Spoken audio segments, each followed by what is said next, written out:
So how many people were there?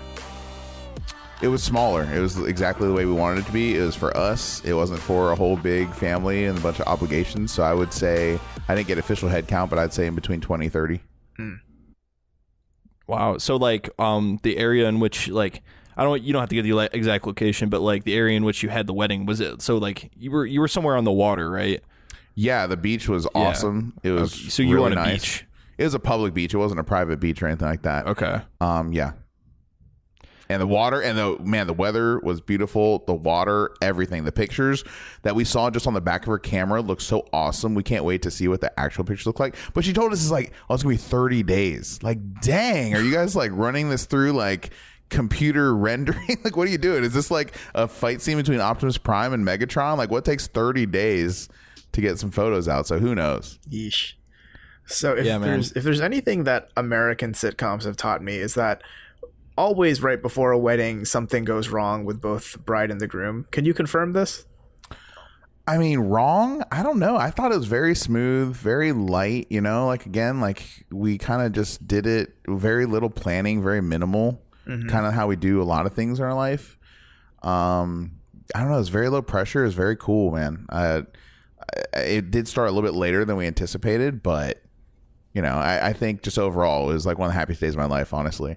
I was kind of iffy on it being streamed live to Facebook. Like, I didn't really want that, but it got like 1,000 views. I'm like, I don't know 1,000 people. Holy shit. Yeah, I was like, I don't know 1,000 people. Like, who's watching this? Like, you don't know. I mean, think about people just like weddings, bro. I assume. Yeah, I don't know.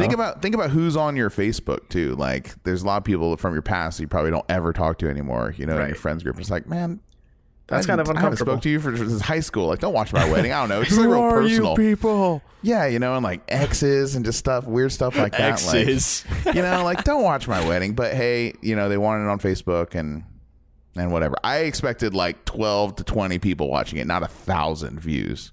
Yeah, that's really weird. That's really high. I was like, man, we should have monetized this. Dude, maybe you should just throw like ads and shit in there. Yeah, like we will get back to you after these messages. You guys have to take a TV break. Where I say the vows. Stay tuned. Take her to have and to hold in sickness and health. We will be back after these commercials. What will you say? You can skip in 5, 4, 3. Do you want Jack to say do? Text this number. Do you want him to say don't? Text this number. Yeah, that would have been funny. These vows brought to you by Dollar Shave Club. That's one thing. That's one thing that they don't do anymore, I don't think, is where they say, is there anyone that, you know, has any reason why they shouldn't be brought together? Say it now. Like, we didn't do that. We don't. You know. You mean nobody was there screaming, I object? No one objected. Yeah. No dramatic Phoenix Wright was not there. Oh, shame. But we should probably get this thing started, yeah? So, sure. Welcome to the Tiny Disc Podcast. I'm Robert Scarpanito, and I'm joined here by newlywed Jack Cepeda. I'm an honest man, and I'm a little bit more tan from the beach, so do you feel any all around? Do you feel any different, Jack? I feel a little more adulted. Yeah, I feel really good. I was very surprised though. I knew that I would be a little bit emotional, like just a little bit emotional during the whole thing, just because, you know, the build-up's been so long and we've been together for so long, and like I waited like a long time in my life to like actually, you know, get married. Like, look. Not trying to brag. I'm really not trying to brag, okay? But there have been a lot of people that have wanted to marry me, okay? Like, enough, you know? And I always was like, no, not gonna marry you. And so, you know, and what I'm trying to say is I waited till I really found the right person, right? That's good to hear, man. Exactly, yeah. And I wouldn't do it if I didn't think, because divorce is not an option. I would not get married if I didn't think that it was going to be like a lifelong kind of thing. You know, that's how serious. With divorce rates in this country, dude, no way. Seriously, right? So no, it was a great time. I was, like I said, I was a little bit more emotional than I thought I was going to be, and I like when I first saw her, I like totally started like choking up. I was like, oh man, what's happening? Like, surprised me. It snuck up on me, so it was awesome though. An unexpected choking at a wedding. I was like, oh, what's happening? Oh gosh. And the third pillar on this podcast, good old Collin Sparling. Hello, everybody. Hashtag bring Animusha back. You know me. Are we ever going to go into what Animusha even is? You've been saying that for this entire like podcast. So I thought it was an even ice know what it cream is flavor. or care anymore? It's so old. Dude, well, that's the thing, though. That's why they need to bring it back, because like Onimusha was this thing where it's like, I think it was originally supposed to be like a Resident Evil game, but it was just like, it was practically a launch game for the PS2, and it was just like this game where it's got pretty tanky controls, but you're like the samurai dude fighting undead, soldiers and demons and stuff, and basically, dude, it's been a long time since I've actually sat down and played through it, but it's Resident Evil with swords, is what essentially it is. it's essentially exactly pre-rendered, yeah, backgrounds. I mean, it looked good. I remember, like, graphically, it was very impressive, but I mean, they had the third game with that French guy. I can't remember that famous actor, the professional. I know who you're talking about. And he kind of looks like the general from Resident Evil 4, which is kind of funny. But they're both Capcom games, so it makes total sense. Yeah. And that's the thing. I think they got rid of the tank controls in either the third or the fourth game. It's a cool game I have nostalgia for, but in your head, like, what does a new Onimusha even look like? Like, so, aren't there enough samurai games out now, like Neo PS4, for instance? Wouldn't that kind of be like if Onimusha was going to come out today, what that would be like? I guess you're kind of right. Neo does kind of scratch that itch, but even if we got something like Resident Evil remake or some or an issue remaster collection or something like that. Is it on Steam? I don't know.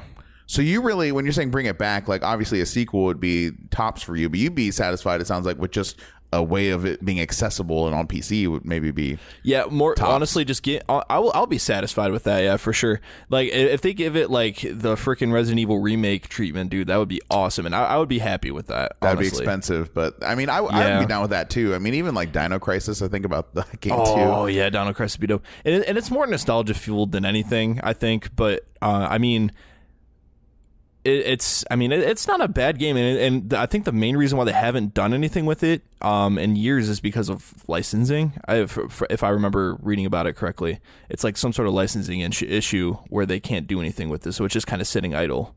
Let's do this just for fun, off the cuff. I want to hear your favorite ninja game. Period. Just my favorite ninja game. Just yeah. I'll go first since it's my idea. Original Xbox. Ninja Gaiden Black. That game was so hard, so punishing. The graphics look so much better also than any game of that generation. But Ninja Gaiden originally came out, then Ninja Gaiden Black a couple years later with some improvements and some graphical updates. And man, I love that game so much. It was one of the few games that was probably like, I don't know, 15, 20 hours long, and I actually beat like twice. Once, but I was getting my ass handed to me like on the regular basis. Like, I could not even get past the first boss for like the first month or two. It took me a really long time to figure out exactly how to play that game and how to be good at it. And then once like the switch kind of clicked in my head, like, oh, just don't go and hit attack the whole time. You actually have to block and parry and counter. Once that I figured that out, man, the game got challenging, but in like an awesome way, like a way where I felt like success was attainable, not impossible. But that game, if you just go in there like without blocking or anything, you will just die instantly. It's just normal enemies will just cut you up. Kind of Dark Souls-y. Yeah, it's true. Very Dark Souls-y. I think that's why a lot of people gravitate towards it, because like Ninja Gaiden, as its legacy is, it's known as being just a stupidly hard game. Not like stupidly, but just like over the top tough. Like, you need to have strategy, you need to have sometimes memorization, and you need to actually like pay attention to what you're doing. Man, what a great game. And I know that they updated it as well on PS3 with Ninja Gaiden Sigma. I never did play that one, but apparently that's the one to play. I have 1 and 2. Okay, apparently Sigma, the first one, is the one to play. But Ninja Gaiden Black, I will always have awesome memories. Also, one of the first original Xbox games that was playable on Xbox 360 back in like 2005. And if you played it on Xbox 360, it like scaled the graphics to like 720p. And that was back when like I had like that's back when like 42-inch widescreens was like $2,000, $3,000, and I actually had one. Guys, messed up story. Oh man, this is a Ninja Gaiden Black story. Okay, so it was a plasma TV, okay? And plasma, you have to be very careful, because if you leave an image on it too long, it will burn in and permanently be in your image. Right. So I had Ninja Gaiden Black paused. I swear, I promise you, it was like 5 minutes maybe. Okay? Yeah, sure. Burned an image completely into the screen. and it was never the same ever God. again. It wasn't like permanently like in there, but you could tell the colors were just totally messed up, and there was always like real like a cloud, basically a flickering cloud of like hot pink in the middle and the top and the side of the screen, like constantly just flicking over everything. Dude, that's terrible. Yeah. Yeah, so Ninja Gaiden Black, I loved it so much I ruined a $2,500 TV for it. Oh my God. True story. When I think of a ninja game that I really like, mine would probably have to be Mark of the Ninja, actually, by Clay Interactive. It's like this indie game. Oh, okay. I know what you're talking about. That 2D like stealth, side-scrolling stealthy ninja game. Yeah, pretty cool choice. Yeah, yeah. I remember playing through that, and I wasn't expecting too much. That was like my first Clay Interactive game. But then the second I sat down, had the controller in my hand, and was just like going through it, it's like, this is really good. This is really well polished and very fun. Visually, when you look at it, it really exemplifies the stealth very well. You know, like everything that's in the shadows is black and white, and then every time you make noise, it creates color. You know, that kind of stuff. I can't remember. Did it zoom in and out the camera, like the close up and stuff? Yeah, I think when you killed people, it zoomed in on that, maybe. Executions, yeah. Yeah, what that game wasn't that big during when like Xbox Live Arcade was a big thing? Yeah, it was around that era. Exactly. It was one of the big Xbox Live Arcade games. Yeah, that game was very good, yeah. It was always one of those games that I did play. I think I own it, actually. I'm pretty sure I do own it. I played it, I'm like, this is a solid game. I have to come back to this one day. Never did. Always intend to, though. I'd recommend it if, I don't know if you ever get the chance. Cool. All right, Collin, what about you? Oh, man. I don't think I've really played all that many ninja games, surprisingly, because I went as a ninja for Halloween like probably 3 times when I was younger. I was a Ninja Turtle a couple times. Dude, yes. Man, probably either Strider, like the new indie game, like the reboot kind of like side scrolling one. It's like a remake of is it the Genesis game, right? Is he a ninja? Yeah. All right. I don't know. I mean, that's a little loose interpretation. Okay, fair enough. Or Shinobi for PS2. Oh, which Shinobi? Yeah, it was just called Shinobi for PS2. It was like a reboot. It's not like the old side-scrolling Genesis games like Shinobi 3 or like Revenge of Shinobi or anything like that. Okay. It was 3D. I think it might have still been Sega. I think Sega made it. Okay. But I don't remember too much of it, but it was like it had like the whole like Prince of Persia, like run on walls thing going on. You could redo like some really acrobatic combat type stuff. You could take on a lot of enemies all at once. You had like all your different like powers. You could throw ninja stars, all kinds of different swords, and it had like a cell shaded graphics, graphical style that I really liked about it. Prince of Persia is essentially a ninja game too. It pretty much is, and honestly, I'm a huge fan of Prince of Persia. I have all of the modern Prince of Persia games sitting on my shelf back there. The first one on Xbox was and PS2 was actually really good. The Sands of Time. Yeah, exactly. That's a classic game. Another game I still need to go back to and play. Okay, so honorable mention on NES, Shadow of the Ninja. Super, super fun for fans of Mega Man, for fans of like Contra style games. Shadow of the Ninja, check it out. Okay, that's it. Okay. Yeah, I don't really have anything else to add to this, but I think we have to talk about what happened this weekend, don't we? It's pretty big. Yeah, it was Comic-Con weekend. San Diego Comic-Con. Hella trailers came out of that thing. Like, hella trailers. Yes. Dude, Marvel pretty much ruled Comic-Con and just the world around it, especially on social media. Like, they pretty much won.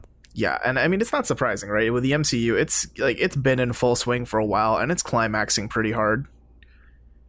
You know, because they're coming up to the Infinity War, right? Which is like, that's going to be huge next year. Next May, right? Yeah, next May 2018. But another thing they dropped too was another Thor Ragnarok trailer, like a new one. Love it. Did you guys get to see that?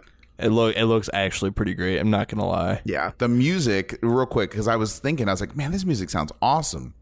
Who is this? And then I was like, why does it sound so familiar? It's from Hotline Miami 2. The name of the group is Magic Sword, and the name of the song is In the Face of Evil. Check that song out. That song is really, really good. Like, ever since I saw that trailer, I was like, oh, yeah, this is from the music from Hotline Miami 2. Okay. I can get with this. I thought the whole trailer was very entertaining. They actually managed to do something kind of new and never really done before. And it seems like they're making the most badass buddy superhero movie ever with Thor and with the Hulk. Yeah, it looks so awesome, and I thought the whole cut was pretty good. I really am excited about this movie. They have a new director. I can't remember his name, but yeah, they definitely have a good thing going. And I'm so much more excited for Thor Ragnarok than I was before.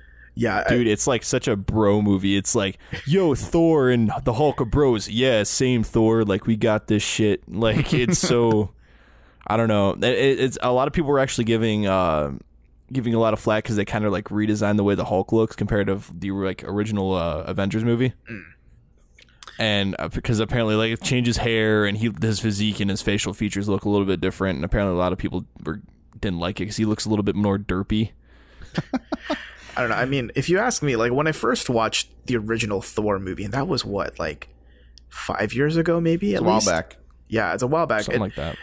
When I watched that, and then you tell me, hey, a couple years from now, they're going to make a like basically a space buddy cop movie with Thor and the Hulk, I'd be like, no way, that's not going to happen. You're kidding. That's stupid. Like, I'm not gonna lie. I was kind of watching this trailer. Like, I liked it and it was funny, but I was like, this movie's kind of like a meme. Like, it's kind of like a meme of itself. Dude, it looks so awesome. It looks just like total fan service. And I have the name right here, the director. So this is why I forgot his name, because it's so crazy of a name. Taika Waititi is the director's name.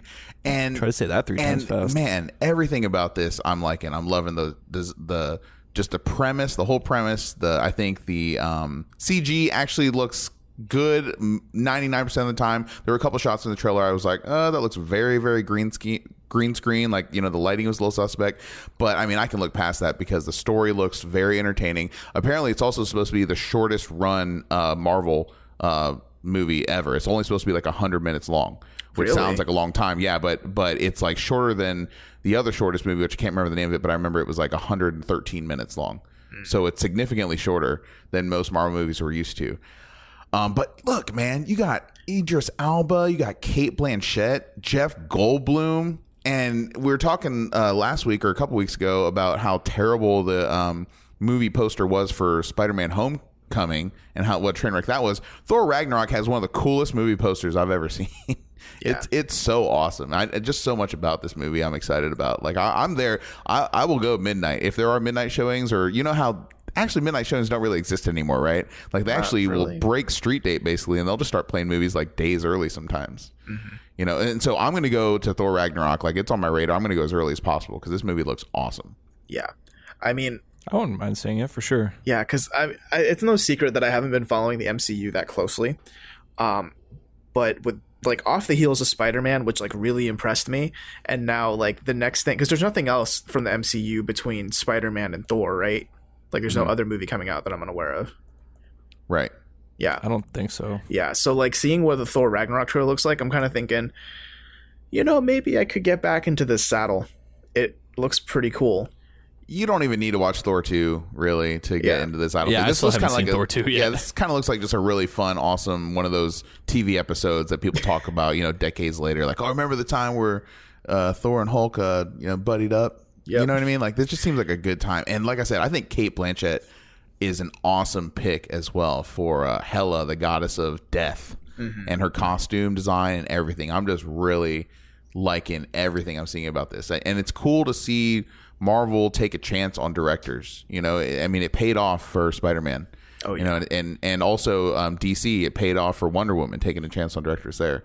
And now with Taika Waititi doing this, like, where is he from? You know what I mean? He's kind of more known for his comic chops, not necessarily his superhero chops.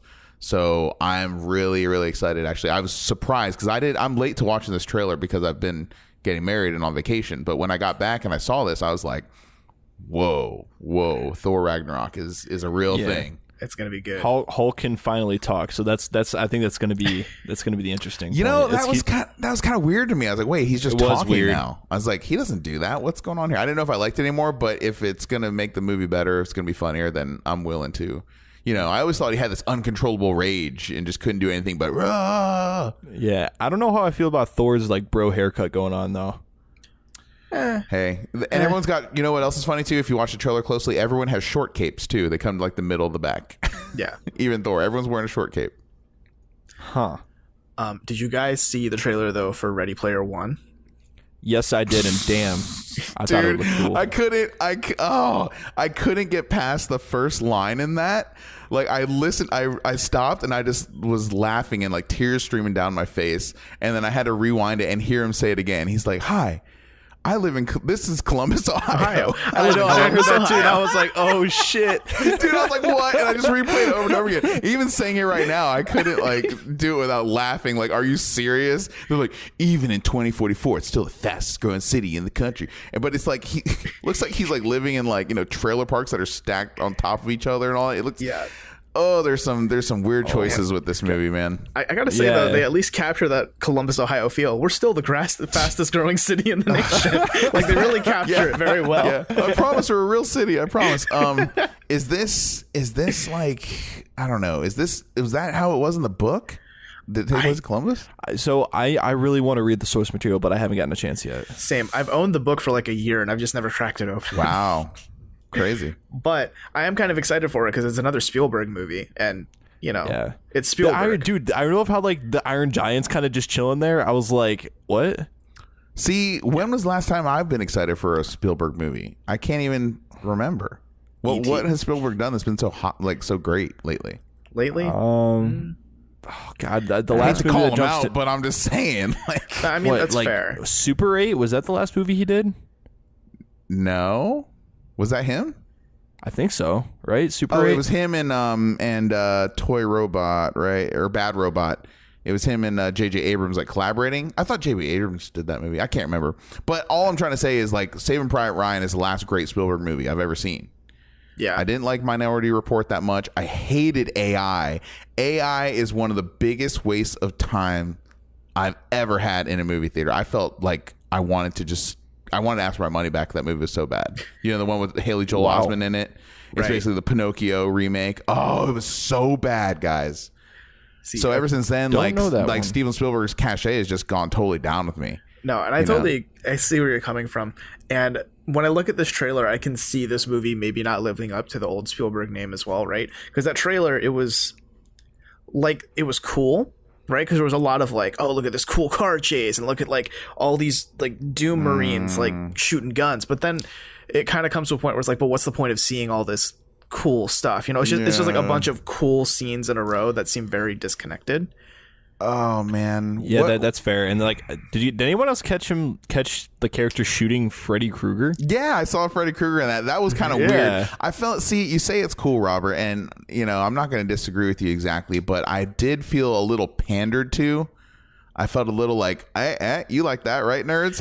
Hey, right. You get this. This is a reference. You get like, oh, this is what it felt like. Oh, when he puts the VR on and the gloves and everything, it felt like what people that don't play video games or know anything about video games think that video games are like. You know what I mean? I felt very just like pandered to, like I said, like, I don't know. It left me with a weird feeling. I mean, obviously I'm going to keep it on my radar. Like I'll look out for it, but I just didn't know if he really captured me with that first trailer. Maybe the next one. Yeah, I don't know. Like I thought like it was what I was getting mostly out of the trailer was more like one of those visual spectacle kind of movies. Like the visuals were very they really caught on with me. Like I really liked what I was looking at on screen. And for that alone, I think it might be worth going to see, but I really want to get into the source material, and I've heard nothing but really good things about it. And I've even heard as far as my friend telling me that it's one of the best books he's ever read. Him being like me, big like gamer and all that, but everyone that reads the book, I think, is going to come out of that movie being like, the book was better. That's how it goes, right? That's probably like usual. Yeah, you might usual. just ruin the movie for yourself if you maybe read the book second. One kind of telling thing for me was that they made a big hubbub about his next movie or the remake of Encounters of the Third Kind. Is Spielberg actually handling that one?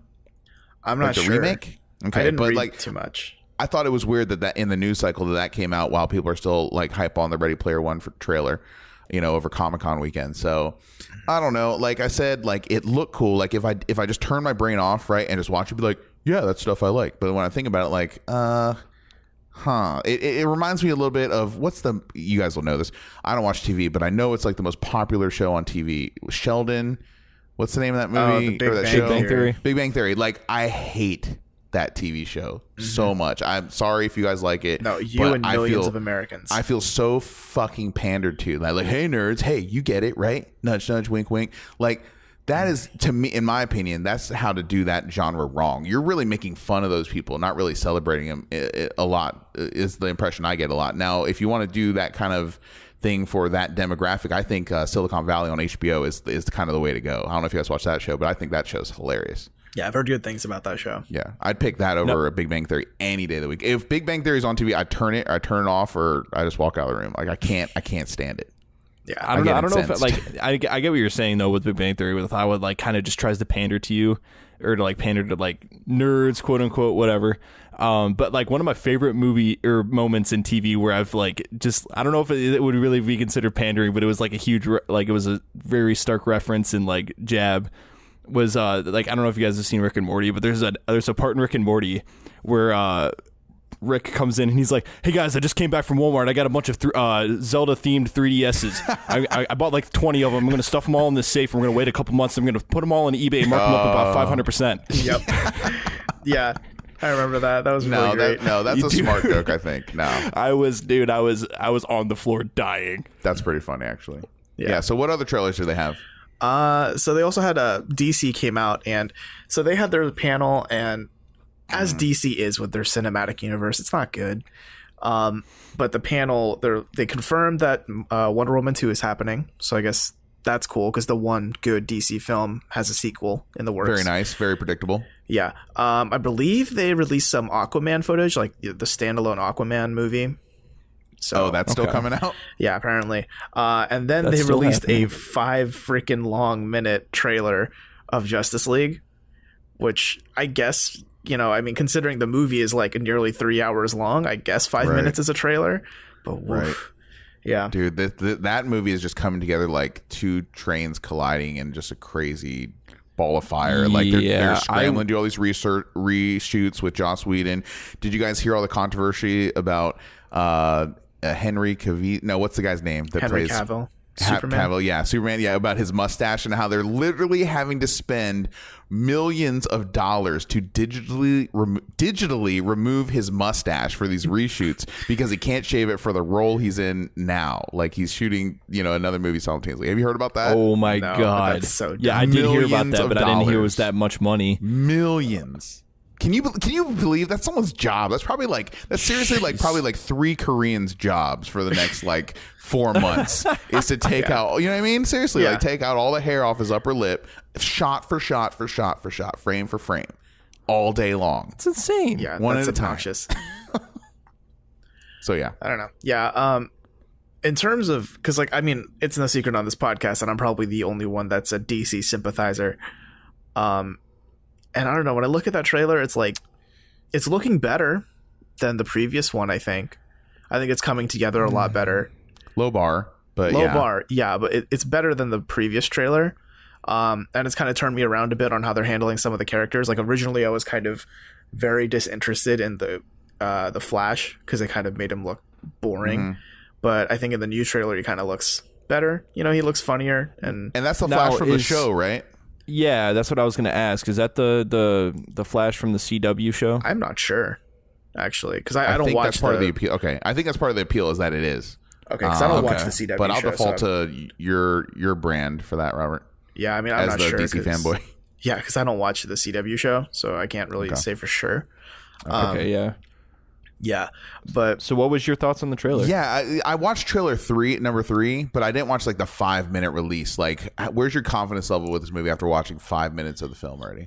I think the word I'm going to use is hopeful. So I'm not confident it's going to be good. I'm just hoping that it is. So the that 5 makes minutes sense. didn't increase your faith. I think it'll tell a decent story because most DC stories are very good in my opinion. Like the original DC The stories, comics, in the comics. Oh yeah, yeah, in the comics or the million animated %. movies. Those stories are incredible. Yeah. And they're going to be using a really good story. I think. If I'm kind of guessing what story they're using, but I think they're going to use a pretty strong one. I think it's just a matter of how they play their cards, because at the end, we all know that Superman's coming back. You know, like that's just gonna happen. We just mentioned how Right, Henry Cavill right. is getting his, you know, mustache digitally removed. Like he wouldn't be in the film if Superman wasn't in the film. You know what I mean? His upper lip just looks really shittily CG'd on. Yeah. Yeah, they just put SpongeBob's mouth on top of his. The whole movie.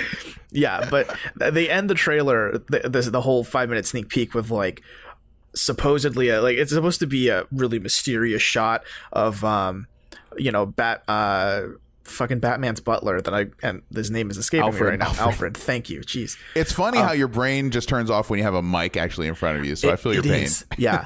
Yeah. But it's like Alfred looking off the screen, and it's like he said that you'd be coming back, and it's like I don't know what they're going with that. Like, are they trying to go for a reaction of like, who's that? Who could it be? Because no one's thinking that. Absolutely no one's mesmerized by this. It's like, oh, duh, it's Clark, like Dadoy. Well, I think some people are like speculating that it might be Green Lantern too, is what I heard a little bit about. But who knows? You can kind of see the reflection in Alfred's glasses. There is no green there, so yeah, I don't know. It's my money is on it's Clark. He's back from his 1,000,000%. coma, like easy. Yeah.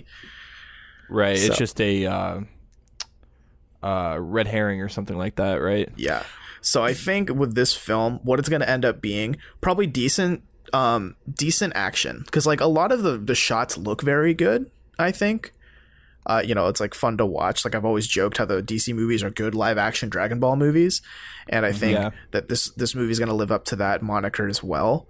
Whether it tells a lasting story or uses its characters very well or builds on the hype that Wonder Woman has built, I can't be confident in that. right. Yeah, I liked a lot of like the visual stuff that was going on. However, the actual CG in that trailer, I think it was bad. I think the CG was pretty damn bad. Like it was just extremely noticeable in every shot. Like I could point out every frame in that trailer and I was like, there's CG. And Cyborg looks so CG'd out, dude. He bothers me. His character design bothers me in a weird way, in a very Fantastic Four kind of way, like The Thing. Yeah, it's like every time he's on screen, I was like, holy, like it's more noticeable than Iron Man ever was. Yeah, to me. So I think especially when you sandwich it in between Thor Ragnarok and then other Marvel trailers, you know, you can kind of definitely see the CG a little more. I mean, it's a different style. It's the Zack Snyder style. It's the real desaturated color palette. You know, it's kind of darker world overall. Very stormy. A lot of storm clouds everywhere. A lot of lightning flying all over the place. So.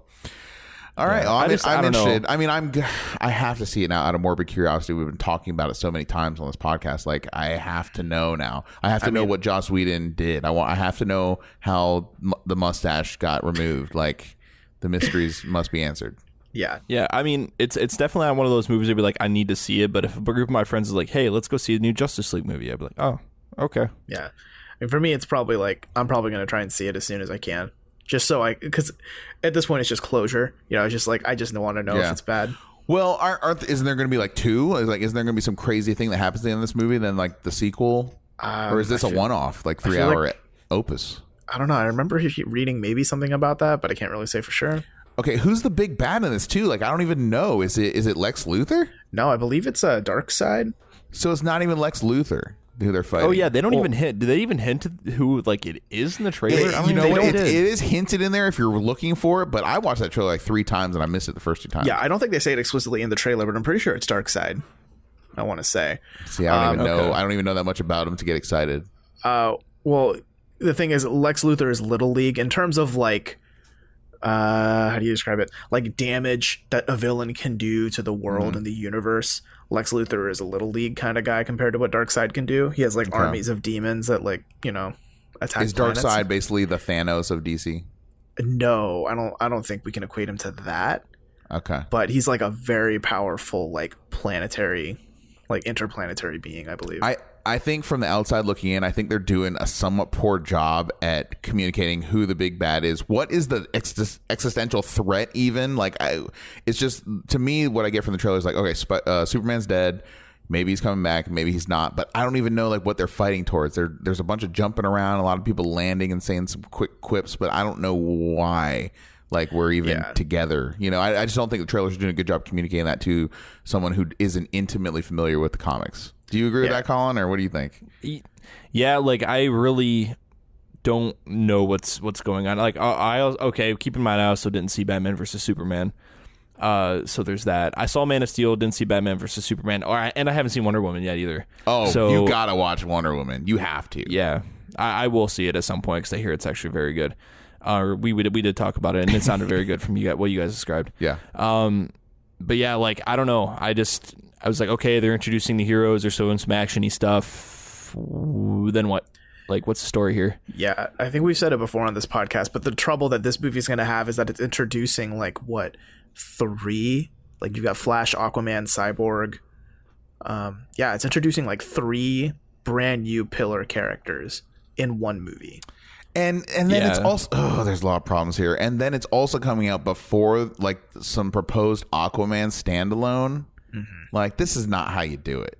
Yeah, like you know, it just sounds messy. Yeah, it just sounds it is. messy. It's very hodgepodge. It's very just kind of slam it all together, hope for the best. And even Wonder Woman's like standalone came out after she's introduced. It's just ill-conceived. Honestly though, like there's not really a part in that trailer that really there's nothing really in that trailer that stood out to me. Like it seemed, it seemed very by the numbers, right? Like, it did. It seemed like a typical superhero movie trailer. Yeah, like I said, we've been talking about so much. I just have morbid curiosity, so I'm gonna watch it. I'm probably not gonna like it, but I'm willing to give Joss Whedon the benefit of the doubt. They are doing all these extensive reshoots and kind of a recut of everything, so they're trying, right? They're trying the best they can with the cards they're dealt. So I will go see this movie. I have to. Wait, was that J.K. Simmons as Commissioner Gordon?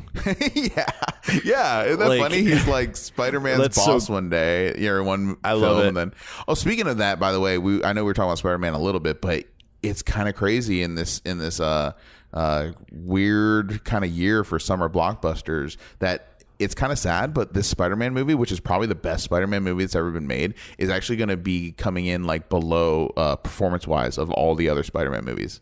It's going to be one of the lowest like grossing Spider-Man movies. Well, dude, Spider-Man 3, it's still up there as one of the top grossing movies of all time. Over Spider-Man 2? I'm pretty sure, yeah. Like it was just up there, like in terms of opening weekend and all that stuff. It's not the reigning champ anymore, but it was there for quite a long time. Dude, it's that Nickelback factor. The Nickelback let's be factor. honest. A hero? But Robert, there was one other trailer, at least Comic-Con, we want to talk about today. Yeah. Did you guys see the Avengers Infinity War trailer? I didn't. How could we? They never released it. Yeah. Nope. I mean, Did you guys see frankly, it? I don't even know if that movie's a thing anymore. It's like Kingdom Hearts 3. You know, if we're not seeing a trailer now, like, I'm kidding. Guys, every time someone says Infinity War, I keep thinking Infinity Ward as in Call of Duty. This is the movie where they buy every one of the Avengers a PlayStation 4 and and sit them all down to play Call of Duty World War II. Yeah, over some shawarma. Call of Duty Infinite Warfare. That's funny. So the trailer leaked though, and I did see it. I am pretty sure their legal team is probably really trying to pull down any videos that are showing that, but I did get to see it quickly. And I will say, especially when we're talking about CG quality, when you watch the Justice League trailer and then you watch the Avengers Infinity War trailer, like it is starkly apparent how awesome the CG looks like in Infinity War. I was pretty awed, just like the audience was. I mean, they were gasping and cheering, and you see some crazy things go down in that trailer, and it's pretty long, and there's a lot of reveals. There's a lot of character makeovers that you would not expect, actually. A lot of characters look a lot different than you think they would look. So it's really cool. I don't want to spoil it too much, but man, it does its job. It's one of the most hyped trailers I've seen in a very long time. Dude, like, I tell you what, like, I'm just going to talk about CG for just a second here. So I've been watching like a lot of Lord of the Rings behind the scenes the past couple days, a little too much. But let me tell you, Lord of the Rings, like, those films hold up just so incredibly well. Oh, yeah. And they use so much CG, but the way they did everything and the way they went about everything is just insane. Like, there's hardly a single shot where you could point out in those movies that, like, oh, that's very obviously CG, aside from Gollum. Mm-hmm. But even he looks good. I mean, they're modern classics. I can't believe we're coming up on like 15 years now, right? Dude, since they came out. It's like they talk about it and they're like, yeah, we started filming in like 1999. Yeah. And it's like, dude, every bit of those movies it just aged. It's just aged so well. Like, It reminds It's me ridiculous. It reminds me of, maybe it's just the simplistic nature of it, right? They weren't trying to be like, the most highest resolution or whatever. They just were looking for like sheer beauty, right? And very easily communicated images. You could see from a distance, would look good up close. It kind of reminds me of like Nintendo or Super Nintendo graphics, right? Like they weren't trying to make the most beautiful, greatest graphics ever created at the time. They're just trying to make something that translated well to the medium. And so it seems like it stood the test of time, much like old school video game graphics did. Because you watch it now and you don't ever think like, oh, that looks crappy. Like you just think, oh, that looks great. Yeah, it looks convincing. Because they conservatively use CG. They used it for wide shots. Okay, the Balrog was mostly like CG, but the way they did it, they actually like captured real fire and smoke, and they used it in like particle effects, and they actually put like it was basically video that they formed and put over and overlaid on the CG model itself. It was just the shit that they did to make those movies. Just that's just effort. Like they used miniatures, they used green screens. They just the way they did things, man. Just like they were just so strategic about it, and like nowadays is everything CG. Even the fucking Hobbit movies fell victim to like CG overload. Yeah, that's another tragedy that I dare not speak of, and kind of that segues perfectly to. We can rant about it later. Yeah, that kind of segues perfectly though to another tragedy that I am forced to speak about right now. Dunkirk. Have you guys seen it? No, we actually ended up going. So. Okay, I know it was up in the air or not. So how in depth do you want me to get about this? I mean, it just came out this last weekend. It's the number one movie in the country. I don't know if I should maybe go into spoiler territory, but I definitely have opinions about it.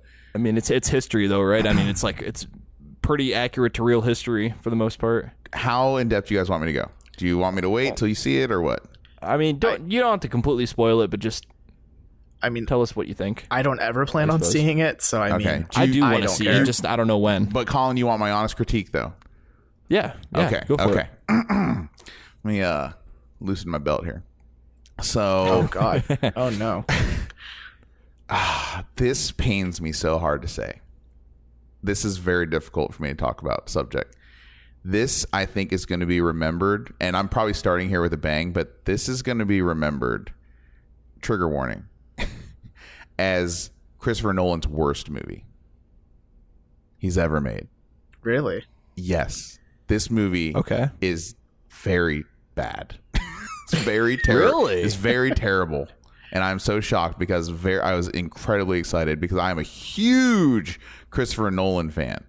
Huge Christopher Nolan fan. Terrible. Wow. This is going to be known as his worst movie. Well, question. Okay. Worst. Okay, so when you say his worst movie, are you saying when you compare it to other movies, it's also bad, or like it's a decent movie, just not Christopher Nolan's best movie? This is a bad movie. Okay. You will come out of the theater feeling bad. You'll come out of the theater thinking, what did I just do? Why did I spend my time doing this? It is a feel terrible movie the whole way through. You feel rotten, excuse me, and you're like really reminded of just the really sad, sick, sadistic nature of like humanity, and just how terrible the British soldiers were to each other, to their allies, to civilians. Just it's every man for themselves. You kind of learn like, oh, this is how people just get trampled. You know what I mean? Like in stampedes, they just die. Like this is kind of like how it happens with this kind of mentality. Okay, it just feels so terrible. Now let me tell you this with the caveat that it is by far technically and artistically on a cinematography level the most beautiful film he's ever made. The shots are incredible. Hans Zimmer's probably greatest soundtrack of all time. There are great things to celebrate about this film. The fact it's in 70 millimeter IMAX. If you're close enough to one of those screens in the country, I think there's like 130 or so. Like you should definitely see it that way. I did see it on film. It was really nice seeing a movie on film again. I forgot how cool that experience was after just being exposed to digital for the last 20 years or whatever. But I'm saying this movie has major problems, and you know what? Christopher Nolan is the person that has all the blame and deserves all the fingers pointed at him because he's the writer and the director of this. And this is a work of fiction. I mean, it's based on reality, but he wrote, this isn't like a biography, right? He wrote all of the events in there and all the dialogue and everything. It's a fictional piece centered around the actual events of Dunkirk, right? Does that make sense? Yeah. And so the movie just sucks. It's not gonna play to like middle America. Essentially, it's not gonna play if you like American Sniper or if you like those kind of war movies. You're not gonna like this movie. And I hate to say it because, like I said, I was so excited about this movie. I wanted to see it the exact weekend it came out. I am a massive Nolan fan. I love Interstellar. I love Inception, all the Batman movies, like even the third one. A lot of people hate on that, but like I love his stuff. I love almost everything he does. He's almost beyond reproach, which is why I think a lot of people are saying this movie is good because it is a Christopher Nolan movie. And I think they're just holding him kind of like on this pedestal and they're not looking at this movie like objectively. They're just saying, oh, well, I liked it. Of course, it's a Christopher Nolan movie. Duh, I like it. Like, no, this is a bad movie overall and I cannot recommend it to anyone. Okay, but so wow. What is it about it that's so bad? Because so far you've just said, like, the worst thing I've heard you say is that it reminds you basically of how bad human nature is. But I feel like that doesn't necessarily make a movie bad. Well, for me, I don't that's like, what I was gonna say. It's the way I feel watching it. I'm trying not to spoil it either, right? There are events that happen in it that are unnecessary and are just brutal. And most importantly, do not serve the story at all. It's just disjointed. There's 3 different timelines in this movie. There's no reason for there to be 3 different timelines. Memento, that's the language of the movie. You're watching a movie in reverse. There's a method behind it. This one, it makes no sense. There's no reason why there needs to be 3 different timelines taking place over 3 different time periods. Like there's one timeline that's like a week. There's another timeline that's like 2 hours. There's another timeline that's like 2 days, and they're all interplaying and intercutting with each other for no reason. They don't relate, and it never pays off either.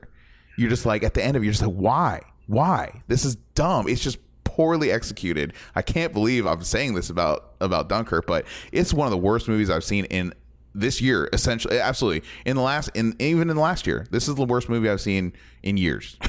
Wow, that's I know. So you say it's hard to follow, and you're saying you're like kind of like disgusted with the movie. I'm just disgusted with part of what makes it bad. I don't feel good about it, but like at least take some of the deepest, most dark movies you can think of, like Schindler's List, one of the most depressing movies you could ever think of. There is still hope at the end of that movie. There's still beauty in like humanity. It celebrates like him trying to save as many people as possible. There's an uplifting part. This one is just depressing the whole way through, and it just ends. The ending is unrewarding. It's just not there. It doesn't do anything for me. There's no good arc to it. A lot of people have been saying like it's an exhausting movie to watch. It sucks. But I don't know, the things that I've been hearing is it's kind of like Saving Private Ryan, where you experience it once and you don't really need to. Oh no, come back dude! to it. No, I've watched Saving Private Ryan multiple times. I love that movie. Yeah, I'd watch that movie again. That's a movie you own. Yeah, like I think comparisons to Saving Private Ryan are completely unwarranted. This is not even in the same story-wise. Anyways, this is not in the same genre. Almost, this is like a depression piece. This is like a piece you like. You feel like I don't even want to say it, but you feel like so it's more like what was that movie Antichrist with Willem Dafoe in it? It's more like Grave of the Fireflies, that anime. Oh my god, yeah, that's a movie. It's more like that. I've seen that movie twice. Listen. Funny that you brought up Grave of the Fireflies because. Oh, no. So I saw that at home like for the first time because I just found it online because I was like going through a huge Studio Ghibli phase, so I just watched it. I was like, fuck. Yeah. That Ghibli. I've heard it pronounced. Is it Ghibli? I think it's Ghibli, but yeah. Yeah, because I've heard it both ways. Yeah. Giblets. Studio Giblets. Ghibli. Studio pork roast. Yeah, Ghibli. Anyway, I was like, fuck, that was depressing. So my friends are like, they had like the Gateway thing. They had the Gateway Studio Ghibli festival going on for like weeks, right? Yeah. And so inevitably they came to the Grave of the Fireflies was the movie they were showing for the week. And so my friends were like, hey, we should go see it. I was like, damn it, all right, let's do it. I put myself through this again, and I could tell there was a lot of people that like had never seen the movie before because it's not like it's not one of the biggest Studio Ghibli movies. It isn't, but when you don't know what you're getting into exactly in a public setting, like it's man, infamous for being one of the most depressing movies ever created. Dude, it is. So like I could we're watching the movie and the movie ends, and that was the first time I had walked out of a movie theater and nobody said a fucking word. Oh man. And I saw several people just like tears running down their faces. Yeah. And like nobody in my friend group said a fucking word. Nobody in that entire theory said a damn thing. Like we walked out of that theater and everyone's just like, yeah, you're depleted. Fuck. You're emotionally depleted. And that's kind of how you feel at the end of Dunkirk, but Grave of the Fireflies has a good storyline, I think. Dunkirk is just, I don't know what happened. But again, I want to reiterate, it looks incredible. It's his best looking film. The cinematography is fantastic. The music is Hans Zimmer's probably best work ever. Like, they brought it, man. It's just the script and it's just the directing, and I think this is his big play at an Oscar, right? This is his big play at an Oscar. Guys, I don't think he's going to be nominated for Best Director for this. I think this movie is going to get, when it comes to award season, I think this movie is going to get technical awards. I think Hans Zimmer is almost like locked in to get nominated for his score, but I don't think Nolan's going to get recognized for this, for writing, for directing, screenplay, anything like that. It's just a poor film overall. I hate saying that. So I walked into this saying I have absolutely no interest in seeing that film at all. It just didn't appeal to me, like hearing all the trailers. But also, I am like a depressing human being, and I thrive off depressing media like that. I just sold you the film. See, like I was thinking the same thing because I kind of like shit like this. Yeah, I love Graves of the Fireflies just because you don't feel good afterward. It's just like a really cathartic. But you're not supposed to. That's the thing. Yeah, it's not supposed to make you feel good. But those movies, there's a difference, though, guys. Like, there's movies that are depressing and they're good. This is not a good film. This is depressing and it's not a good film. No, and that's fair. Like I said, the best thing I can say is it's just unrewarding. Grave of the Fireflies is rewarding in a lot of ways to watch. I think, even though it's incredibly depressing, incredibly sad. There's none of those elements, are here. I think this is going to go down as like a real low for him. Okay, man, didn't expect to have this conversation, but I was hoping to sing his praises. I was hoping to be like, man, this is the next. Forget Saving Private Ryan. This is it now. This is the new Saving Private Ryan. Not even close. And I can't believe that as a British guy too, like he would say this about his own army. The things that are said in this film, like I was like, wow, I came out here feeling like that, I wanted to be patriotic about the Allies. No, not at all. Well, it was historical though, right? So I mean, like, yeah, it was supposed to be at least somewhat. But it's a work of fiction. Accurate. All the words, are invented. All the dialogue. The only thing that's true is. Here's the thing. The greatest thing. Okay, here's another thing that's really bad about this film. The greatest part, the human interest element of Dunkirk's events are that the civilians come and rescue the soldiers, right? It kind of has you asking that question, like, hey, what if there's American soldiers trapped somewhere, and you had to drive your car and go pick up a bunch and put yourself in danger of dying, right? Like, would you do that? Would you do that yourself as an American? That's kind of those interesting human interest questions. None of those questions get asked. The civilian part is such a minor part of this film. Spoilers. It's just he didn't pay any attention to the part that makes this story what it is, so great and so remembered. It's such a pivotal moment of the war. So, like I said, watch it if you have to. Like, here's the thing. Like, I'm such a cinemaphile that I didn't see it 70 millimeter IMAX, and I kind of want to just to see what that looks like, knowing that the movie's bad. So I probably will go see it just with that caveat. Like, okay, I just want to see a 70 millimeter IMAX, knowing this movie's gonna be bad. But if it wasn't for that, I would never see this movie again. I would never rent it. I would never stream it. I would never waste time on it ever again if it wasn't for that. Yeah, that's some strong words. Scathing. So, Collin, I mean, watch it if you want. I mean, I would love to hear what you guys think of it. If you disagree with me, please go ahead. I don't know. Like, it sounds like, I don't know. It sounds like it's more just a movie that's just showing the brutality of war, and that's pretty much it. It's not even really the brutality. Like, and that's it. Like, I don't remember really any blood in this movie. Because there isn't. I don't remember a lot of blood. It's not. There's no blood or gore. It's not a bloody, gory movie. It's not like that. It's just about how terrible people are to each other, and again to civilians and to allies, and just, it's just not good. It's not. 2 thumbs down. Sorry. All right, we can move on. Well, all right. So I'm curious, Jack. Then let's move on to the video game section of our podcast. How many thumbs would you give Gigantic based on how much you've been playing. Okay, well, And how much trouble you were having with it. Oh man, yeah, just getting it booted up. Like, welcome to PC Gaming 101. Just getting a game to work on PC is a game in and of itself. They should actually make maybe a mobile game of like trying to get the game to work. Like, that's the game. It's like a puzzle game. Troubleshooting the game. Yeah, like This is the game. PC troubleshooting simulator. Yeah, I think it's kind of funny actually. Like, you're updating drivers and you're like reinstalling things. You're flashing the BIOS on your motherboard. I think that'd be honestly kind of though, funny. that could be used as like some sort of like training simulator for tech guys or Could something. be cool. I don't know. I think there might be an idea there for a free to play mobile game. But Yeah, game devs, get on it. the game we're talking about right now, though, I played just today. Actually, is called Gigantic. It is the newest multiplayer online battle arena third-person shooter. It's developed by Motiga. A lot of buzzwords. Developed by Motiga, published by Perfect World Entertainment. Carter McBee was the designer and main designer. It's running. It's an Unreal Engine 3. It's available on Xbox One and Steam. Not PS4 though, so who knows when that might arrive. But it was released July 20th of this year, so it's fresh, less than a week old, and it's kind of my first real honest effort into trying to get into one of these MOBAs. It's kind of a third person behind the back, kind of Gears of War view or Resident Evil view. And I am having a blast with it. The graphics are very striking. They remind me a lot of Wind Waker, but like modern Wind Waker. Yeah, it's a very beautiful game. Free to play, I should say. They will sell you stuff though. I love calling free to play games. I like calling them free to pay because you are free to pay as much money as you want to unlock as much as you need to, and they will take your money, bro. Yeah.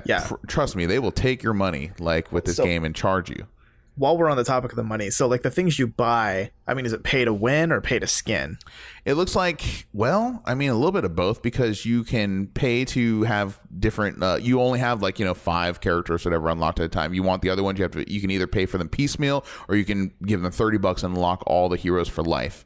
Also, though, there's like boost packs, I think, to like boost your level as well. So, take that for what it's worth. If you want to spend $300-$400 on this game, there are ways, dude. Gotcha. And but no, like I said, the graphics look great. The music is dynamic, so it flows with the game. It's a little hard to describe what this is. It's kind of 5-on-5 hero based MOBA where you're basically leveling up your character, you're defending points, you're attacking certain points. It's a sport, right? This is esports.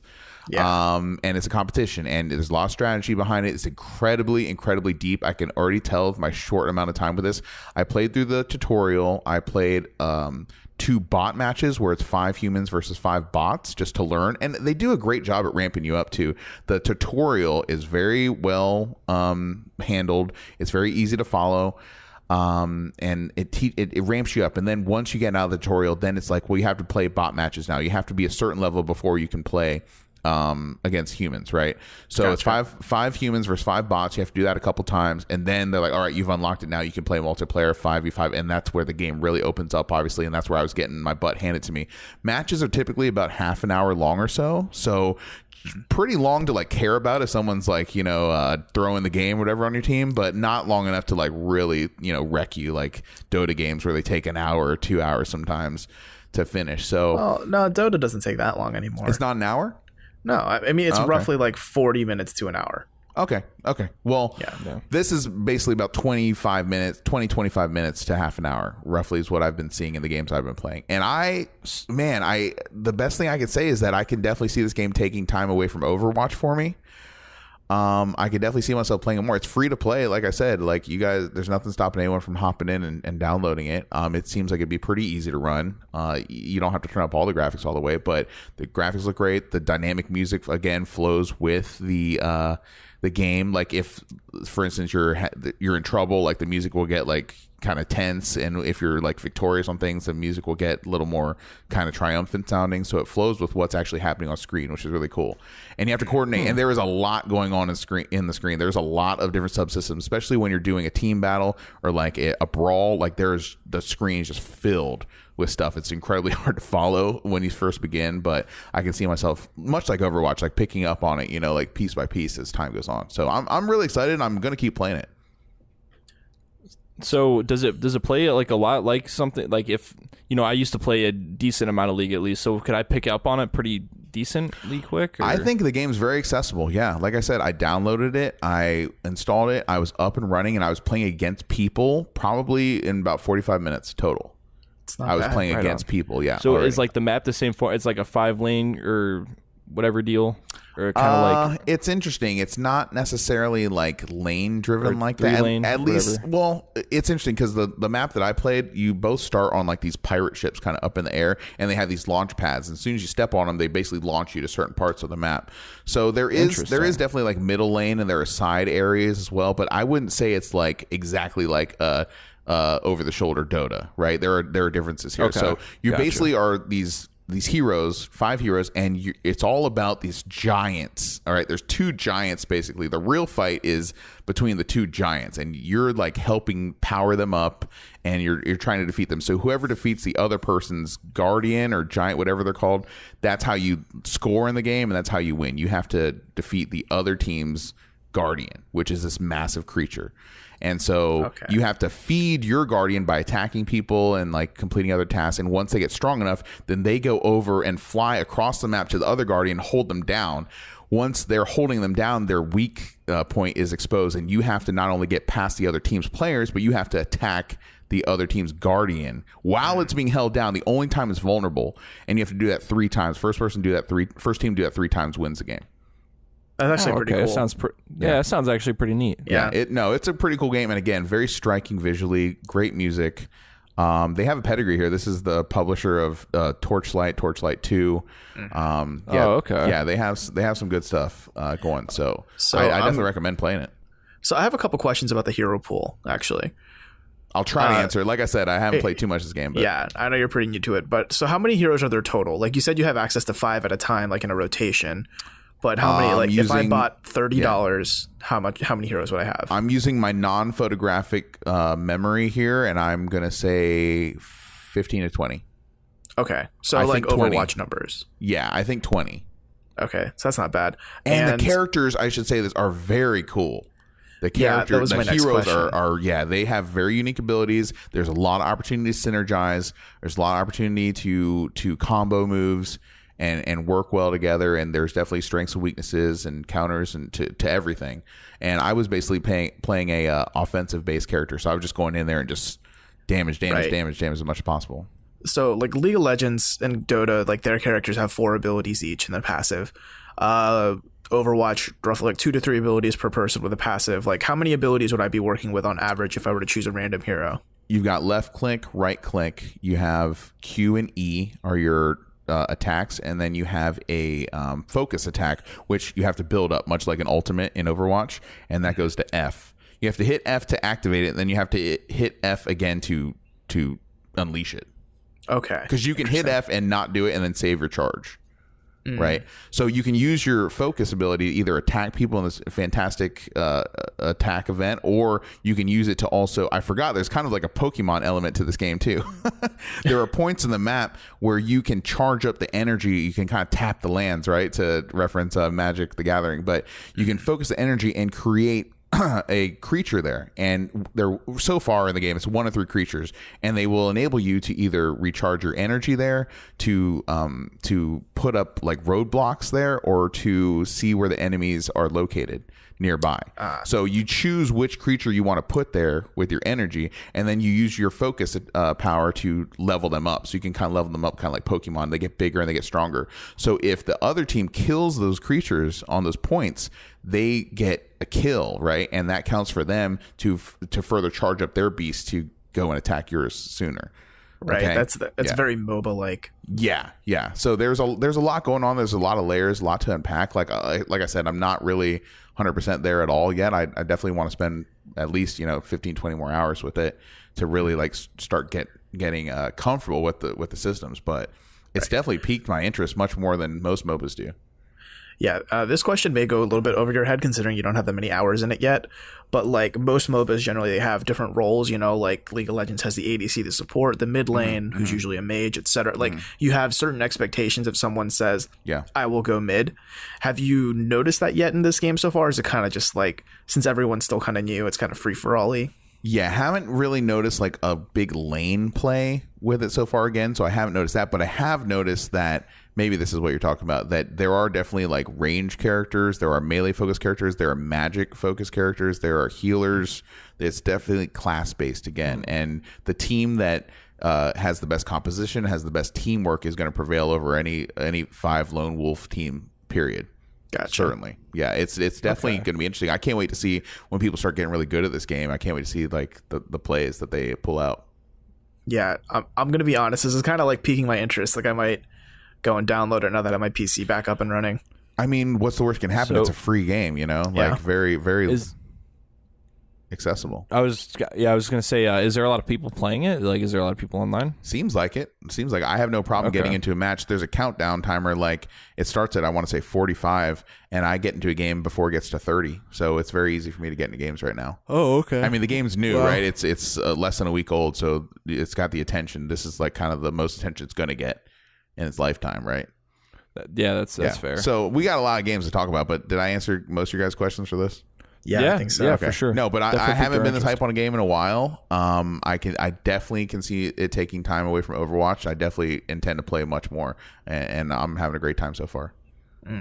I kind of want to talk about the number one best selling game on Steam that shouldn't be the number one best selling game on Steam at all, but it is.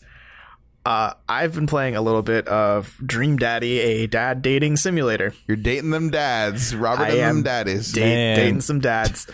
I will say, Who's your daddy? This will definitely, don't say that. This will definitely How sound many like an cliches excuse. can we bust out? 10 seconds, go. So this is definitely one of those. My friends wanted to play it, not I went out to play it on my own. Why not? But here's the thing. After spending like I think 3 hours in the game, like with my friends, like we were all just sitting around the computer, like, you know, like reading it together and like playing it. You're dating dads is what you're doing. Yeah, and now I'm kind of like, I kind of want to just play it on my own now because it's actually wow. like not that bad. Wow. It's surprising how good it is. You're playing it unironically. No, I'm serious. It's like not so bad. Developed by Vernon Shaw and Leighton Gray, and I'm pretty sure Vernon Shaw works with YouTubers Game Grumps. If Yes, you know he them. does. Okay. Yeah. So the Game Grumps actually lend quite a few of their voices to the game, like to the I didn't characters in the realize game. that. So that's Yeah. got to be part of As the in- appeal. So this isn't a Definitely. Japanese developed game. No, it's Western. Oh, Yeah. that Yeah. changes the whole game for Dude, me. you can have Aaron, aka Ego Raptor, as your fucking dad. Yeah. Well, no, not as Like- your dad, but as Or your boyfriend. daddy date. See, I was Whatever. taking this as the spiritual successor to Hoonie Pop, but it doesn't sound like this is no. the case. No, yeah, this is I'm pretty sure it started on like that YouTuber community kind of a feel. And that's easily why it's getting such a lot of PR, I think. You know, because the Game Grumps have a huge penetration in the market. It's making So, more sense Right. now. It's making Yeah. a lot more sense By the now. way, I listened to a podcast the other day, and Leighton Gray and Vernon Shaw were both on there, and they were promoting this game essentially. Yeah. And Leighton Gray is only 19 years old. Now I feel awful about Yeah. myself. Yeah, she's the one who drew most of these dads. Yeah. Oh, wow. Well, Yeah. hold on. Don't they say, like, I've read this somewhere. I can't remember exactly where, but don't they say that, what is it? 4chan is a website full of 35-year-old guys talking about, like, you know, younger than they should be females, and then Tumblr is the teenage girls talking about 35-year-old guys. Like, isn't that kind of Kind of. the community? I guess you couldn't say it's inaccurate. So it's kind of interesting that a 19-year-old was dreaming up and drawing these dads to date. See, one of my Ad favorite hoc. quotes. One of my favorite quotes from this podcast that I was listening to is they were talking about how like they announced the game and they were showing screenshots and stuff like that, and they said fan art was happening just like that, and even sooner porn started happening. That's just not surprising, though. I mean, it's the inevitable. Yeah. Yep, But Rule 34. honestly, my time with the game has been pretty good. Like, the sense of humor, the writing in the game is pretty solid. It's definitely gotten quite a few good laughs from me and my friends because it's just... Okay. I mean, are how you can you laughing not- because it's meant to be funny, or are you laughing because it's ridiculous? Both. Because you get to date cute dads. So I it's mean, why meant, wouldn't so, that be fun? but it's very tongue in cheek, is what I'm saying. Like it knows what it is. It knows what it is. It's very like, okay, so there's a scene where like there's a barbecue and like all of the dateable dads and you are there, and like, Why would this ever happen in real life? This is already unrealistic scenario. because Jack, just come on. And there's a point where like, someone puts some meat on the grill, and just a round of dad jokes, one from each dad in a row, until all the kids tell him to stop. It's really great. Man. It's like it knows exactly what it is, and it plays it ridiculous. up so well. Wow. And you can customize your dad. You can create your own dad. And you can make your own dad. yeah, you make your own dad. Yep. So wait, hold on. Are you the dad? Are you the dad dating, or are you dating the dad? You are a dad. Are you dads other dating dads. dads? Yes. What? This is a dad on dad game? This is a dad on dad game. What? I don't know anything about this. I thought this was a girl dating a dad. Oh, no. This is you're a dad. Depending on your dialogue choices, you could either have been married to a woman or a man previously, but You somehow can't see right now, but my mouth is wide open. My jaw is on the floor right now. Yeah, you're like your spouse dies somehow, so you're widowed, but you have like an 18-year-old daughter who, by the way, written phenomenally. Like the daughter is a great character in this game. Probably my favorite character that I've seen.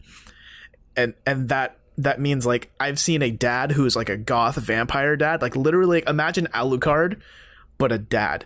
Why do they have to be dads too? Why can't they just be dudes? Because there's something about that dad. No. It's got to be dads.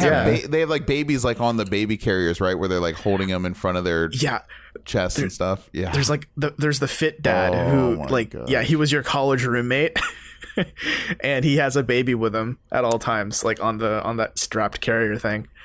I thought Yoshi's Island was going to repel me from having kids enough, but now this game I think is finally sealed the final nail in the coffin. Like it's over, no hope. I mean, I'm into this game just because it's so funny. Like it's really funny. I'm not kidding. It's really good. Now it handles itself and handles like the world it's in. Like for example, you could make a dad that has Goku's hair, like Goku from Dragon Ball Z. Dude, I've always wanted Goku to be my dad. Yeah, so you could be literally. They even have the right eyes and the right eyebrows. Am I right now? People save me! Oh my god! You can literally be Son Goku. I just love how much Jack is like resenting this right I now know. because I think it's great. No, I'd rather watch Dunkirk. No, do you want to resent me in this game even more? Do you want to know what I named my dad? It's fine. It's fine. I don't resent. It's just shocking. Go ahead. What did you name your dream daddy? His name is Mr. Oxbig. Mike. Oh my gosh. Oxbig. What is happening? Oh.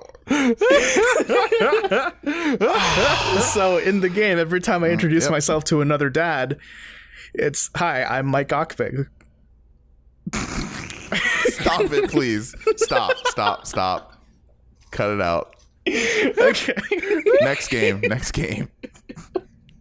Okay. Okay, so I am disappointed though. I am gonna be honest with you. The one thing I'm disappointed in is learning this is a Western game. I thought this was a Japanese game that was so good, so Japanese that it kind of caught on through word of mouth and like viral, and capture Western audiences. Now that I know it's developed by Western audiences for Western audiences, there's no way that I think this game is gonna play in Asia. I don't think. Oh no, or even in no. Russia. Actually, this game would probably be illegal in Russia. To be honest with you. It would be. Yeah. So No, I mean, like if it was Japanese, all the dads would be replaced by pigeons. Yeah. It's a full boyfriend. So to be honest with you, to be totally honest with you, it kind of reduces a little bit of the charm initially I thought I was getting for this game. Now that I know it's a Western game.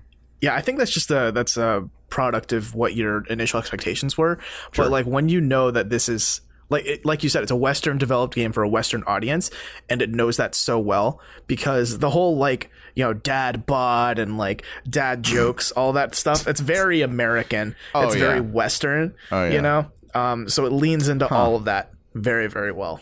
I understand now why though it is so popular now, because it seems like it's a huge joke. It's nothing about this game is serious at all. Yeah. I mean, you didn't play Shower with Your Dad Simulator 2016? Oh God. Yeah, that's a real game, by the way, too. That's a disturbing game. It's an awful game. Yeah. The Game Grumps also played that one, by the way. They got a thing for dads over there. Sounds Daddy. like. Sounds like, doesn't it? If they're involved in both these games, like, hey, but I digress. We can. Dude, maybe they just missed out on having dads, and so they're trying to make up for lost time. I've heard enough. They got to have them dream daddies. They got to have them dream daddies. Robert, I've heard enough that I'm not going to play this game. But I applaud at you. all? No, I don't have time. Wait, But how I applaud much does this game cost? How much does it cost? It's $15 right now. So on Steam? Yeah, I don't know if it's worth that price unless like for some reason you're really into like I gotta date those dads. gotta flirt with those dads. That's such a weird thing, man. No, I just don't have time to Steam play. I just sale, don't have bro. time. If I had infinite time, maybe, but I don't have time to play it. So I'm not gonna play it. But I will live vicariously through your dad dating experience. Thank you very much.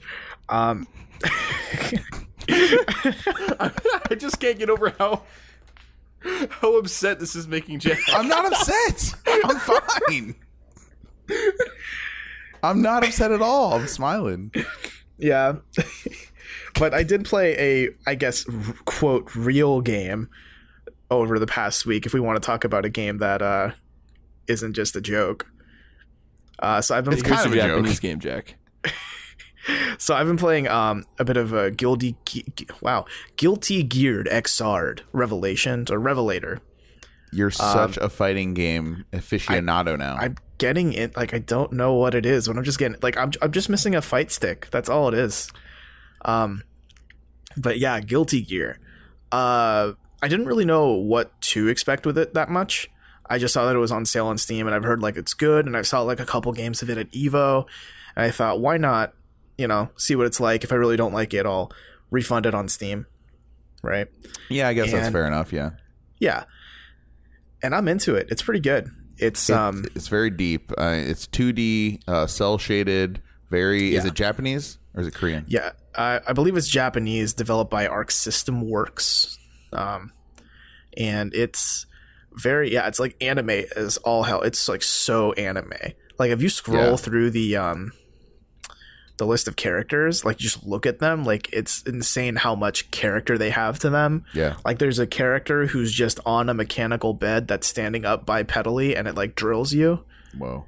And he can like teleport in and out of reality. The art's awesome. It's one of the best looking games I've seen. Mm-hmm. Yeah, I love the look of the game and like the art style, and especially like how they do like the 2.5D thing. Like at least in the newer games. But I think the funniest, like my favorite part of like these games is you could tell they just threw in random English words because they sound edgy and they just sound intense. Yeah. And they don't make any sense, but they're there because like Instead of round one, they go Rebel 1. Or is that Blaze Blue? Yeah. That I think that might be Blaz Blue. I know in this game they do duel 1, duel 2. Yeah. They just everything has to have that extra level of edge. Yeah, and instead of like saying, like round 1, fight, it's like duel 1, get ready to rock. And then you start fighting. Yeah. You can definitely tell English is their second language in this game. Like they didn't really care to localize it very much. But it is one of the best looking games, period. When the camera zooms in and you realize that, they look like they're 2D cartoons, but actually, no, these are full 3D models. Yep. Very impressive. Just like that Dragon Ball Z fighting game that came out too. Like just games are starting to look really, really good now. At least 2D games are. Yeah. I do really like the style of it. Because, when like most fighting games do this, when you get to like low HP, like your health bar flashes red or like, something trigger, like something visually triggers, you know what I mean? Mm-hmm. That like shows you, hey, you're low on health. In this game, their response to that is just the announcer saying, it's not over yet.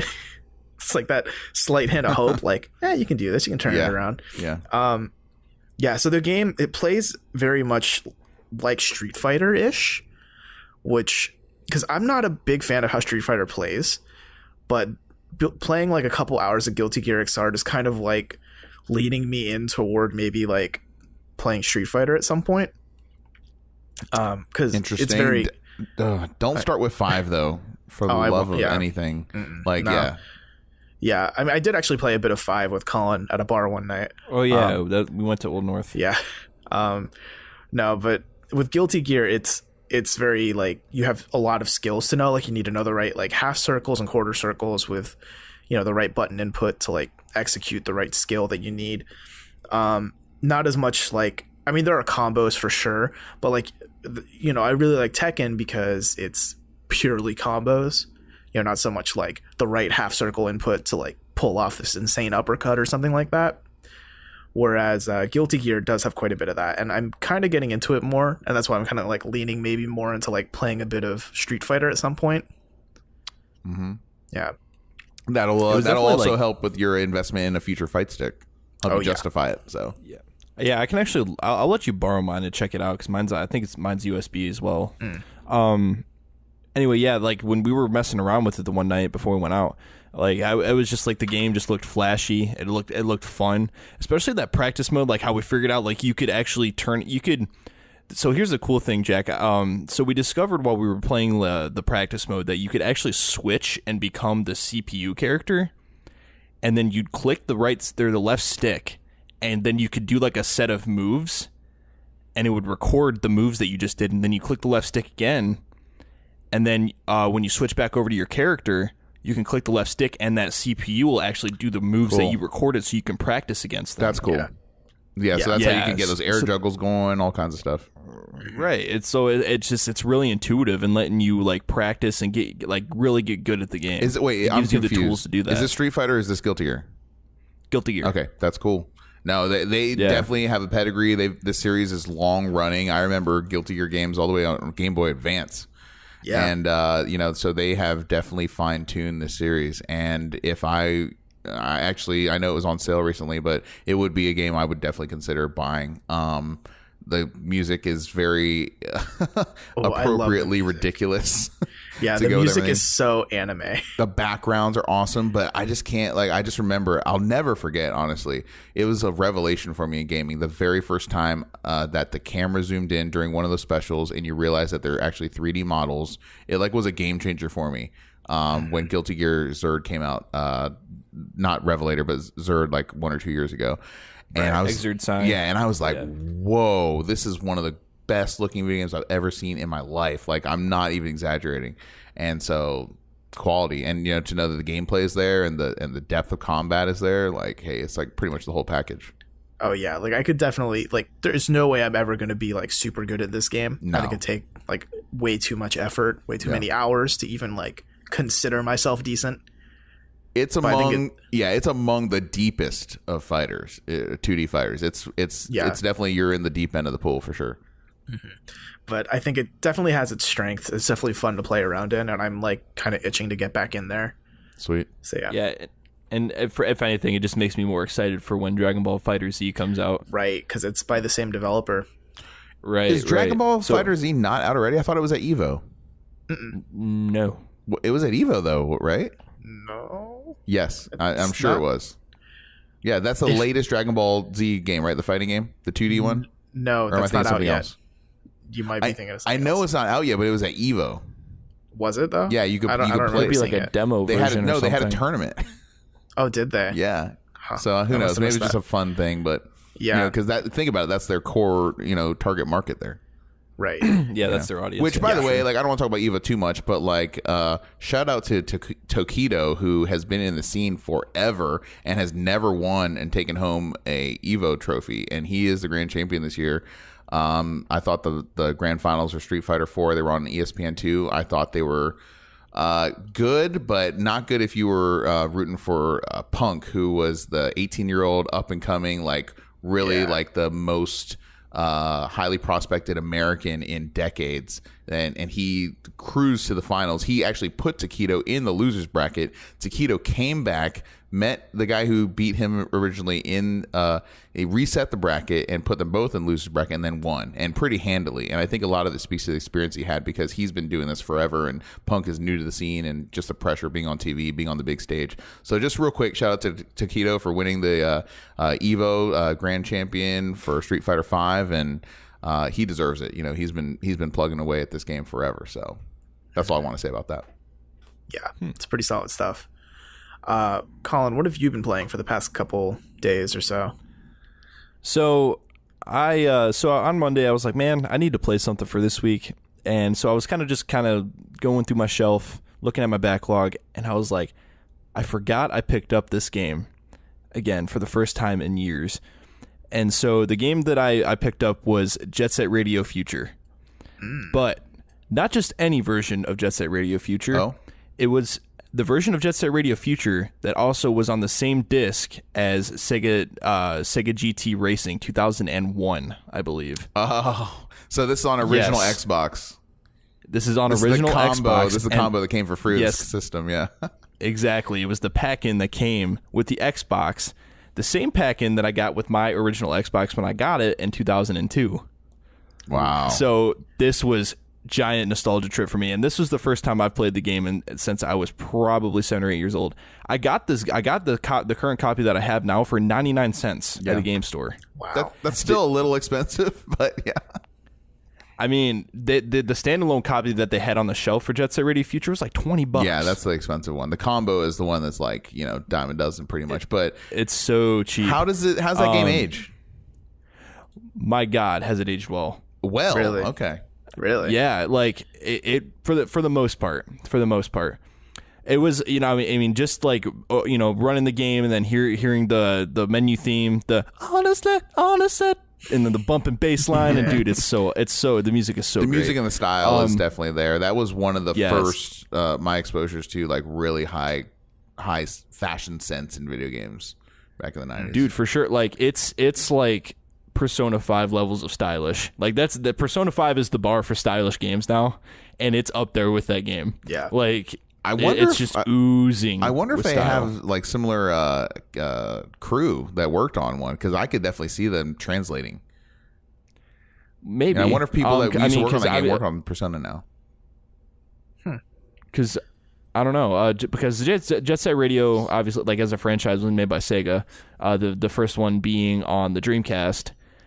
So like there's Jet Set Radio and then there's Jet Grind Radio, which I don't know if is that a sequel? I don't know. I don't know much about that one. Dude, Jet Grind Radio is the first one. Jet Set Radio is the Oh. sequel. Jet Grind Radio was on Dreamcast in 2000. So wait, then Jet Set Radio was on Xbox. Green. Yeah, original but this Xbox is basically the sequel to the Dreamcast, because all the games that were hot on Dreamcast, like Crazy Taxi, Right. all those exclusive Well, Sega 'cause games are on Xbox. Isn't there's Jet Grind Radio and then there's Jet Set Radio and then there's Jet Set Radio Future, right? There's 3 games. No, I think there's 2 games. I think there's just Jet Grind Radio and then Jet Set Radio Future. That's it. Yeah, as far as I understand. Oh. Yeah, correct me if Okay, I'm then wrong. maybe I could be wrong, but that's how I understand. I could have sworn it was Jet Set Radio just without the Future on Dreamcast. I'll look it up afterwards. That's Jet Grind Radio again. Yeah, so Okay. So anyway, this game, like, let me tell you, like, I didn't play the original. I mean, I have now, but like back then, I never played the original before I played Future. But whereas the original was more of like a score-based game, you're just going around collecting items and doing tricks and building a score. This is more of like almost like a puzzle platformer. Well, tell the people that don't know what this game is. Tell them like what the genre is, basically. Like what does the minute-to-minute gameplay look like? Like what is this? So it's like, is it a so flying game because basically, it's got jets in it? yeah, Like, what is it? right. So it is a puzzle platform, but it's a very stylish game that takes place in Tokyo, and you're basically a rollerblading gang. And then you're trying to take back Tokyo from this big bad corporation called the Rokaku Gang or the Rokaku Corporation or something. This sounds like that. awesome on its face. It does. Dude. Yeah, and so like basically you're basically a gang of punk kids fighting against the police. And so like you're just going around, like the core gameplay is you're getting around to like all these different cool, like well-designed cool levels that all have like their own distinctive like sort of style or vibe that they're going for. And you're going around and spray painting and graffiti like everywhere, like in designated spots. And you're basically your objective is mostly to go around in very stylish ways, like do as many tricks as you can, get places as fast as you can, and just graffiti as much as possible, like all the different designated spots on your map. And then you basically engage in turf wars with all these different gangs, and you actually fight the police. And fight is like I use that leanly because the way you actually fight in this game is interesting. So you basically, the idea of actually fighting in this game is you literally just run into or skate anyway into the actual police dudes, and then you knock them over, and then you spray paint them while they're on the And you ground. also have to tag like walls, right, to like reclaim Tokyo. Right. Like a big part of the game is spray painting and tagging. Right, exactly. And it's like gameplay wise, think Think more like Tony Hawk's Pro Skater or something like that. Trick based. Very trick based. You can never get out of your skates, i.e. skateboard. But more simplistic. It's more simplistic than something like Tony Hawk. Like, you're literally just mashing the A button to do just about everything. Yeah, like, and we have this series to thank for Mark Echo's Getting Up. If you guys remember that graffiti game, like, this is where the lineage comes from. I think I just went totally over your guys' head with that one. I never no clue what that is. I know Mark Echo is. Or what Mark Echo is. Guys, he had a game called Mark Echo's Getting Up. It was at E3 2005 when I was there. Like, look it up sometime. It's ridiculous. That sounds like something of its time for sure. Oh yeah, full of tude. Oh yeah, for sure. Like, that's kind of what this game is though too. It's like, I think the time span in which this game came out, they would have only gotten away with coming out with it, at least to a Western audience at this time. Like, it's because it was like, the style was kind of similar to the Western style of, like, big baggy jeans and like hip hop influence and things like that. But yeah, like, so I don't know. It's a very fun game. It holds up very well. But I think so. I was experiencing a lot of slowdown while playing this game, like frame rate drops. Oh, really? And that's the biggest downfall. Yeah, with a trick-based game, like, you need it to be smooth. And so there in a particular level was very bad, 99th Street. So it's this level that's like, it's kind of supposed to like simulate the shopping district in Tokyo. Like a specific one or just a generic? Like just a shopping district. Like, okay. I don't think you could just say which one. Yeah. But like, a lot of neon lights, very crowded, a lot of people, like fountains, and so like, and it's like almost like a town square vibe, and then there's like branching places where you can go and spray paint and grind and go everywhere. Mm-hmm. So anyway, in the town square, there's a lot of character models. There's a lot of flowing water going on. There's like this tower that you can climb and grind all the way up. By the way, you can grind at a 90-degree angle. Not shitting you. Like, yeah, no, normally I can do that. Just straight up. Video games. And yeah, and honestly, and the funny thing is they give like a reason for that.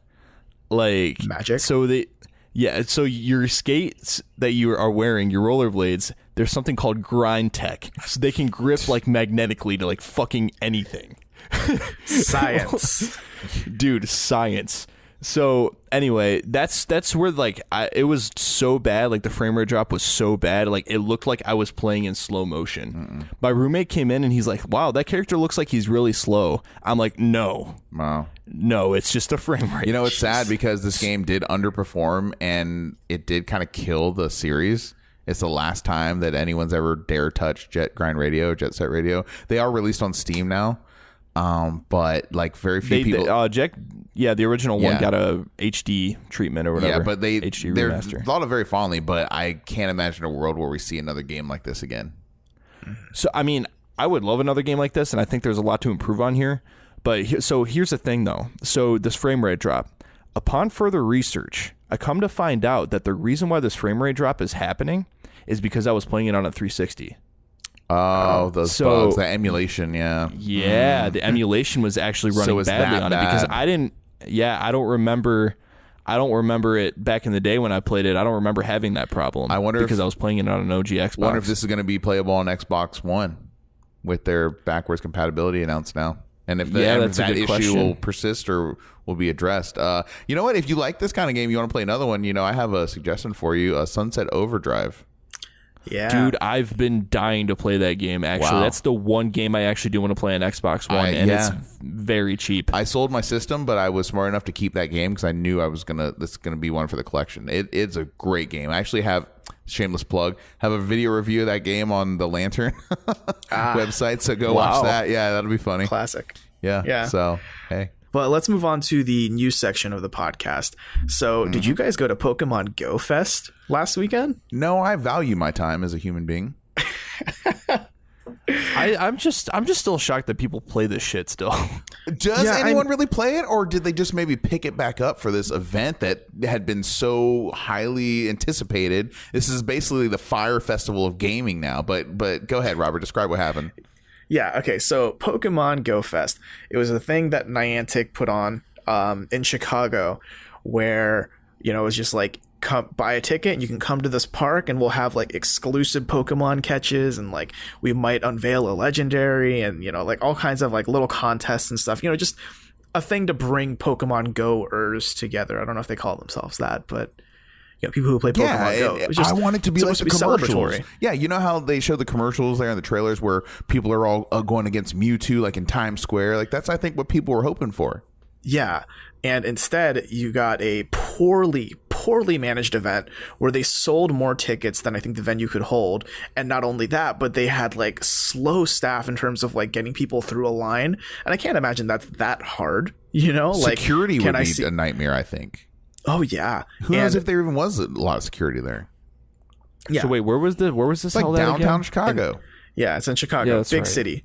Fastest growing city in the nation still. No. 2040. Fastest growing. Yeah. You mean it's not Columbus, Ohio? Yeah. So not only was the event itself poorly managed in terms of like getting people in and like making sure there was enough space for all the people and all that, but the servers didn't work. That's like going to a concert and the musicians are like, I don't know, our guitars just aren't working. Yeah, you know, the stage sound doesn't work. Yeah, and they didn't. Yeah. I don't even know if they planned any extra infrastructure with the cellular providers. Right, it doesn't seem like it at all because no one could get online for a game that you need to be online with your cell phone. You absolutely have to. And then apparently, I hear that 75% of attendees did not even get inside the festival because those lines were such a nightmare. You're talking about all the photos I see on social media are people waiting in line and not going anywhere. Like, wow, it just seems like a total bust, total waste of time. Were they charging tickets for this? Do you know? I mean, if they did, I don't know how much it was. I think they were charging something. I remember now. They were, because they said they're going to give everybody their money back and they're also going to give them like $100 worth of like Pokemon credit or whatever. Yeah. That's right. To tip everyone Pikachu sticking in his thong. Yeah.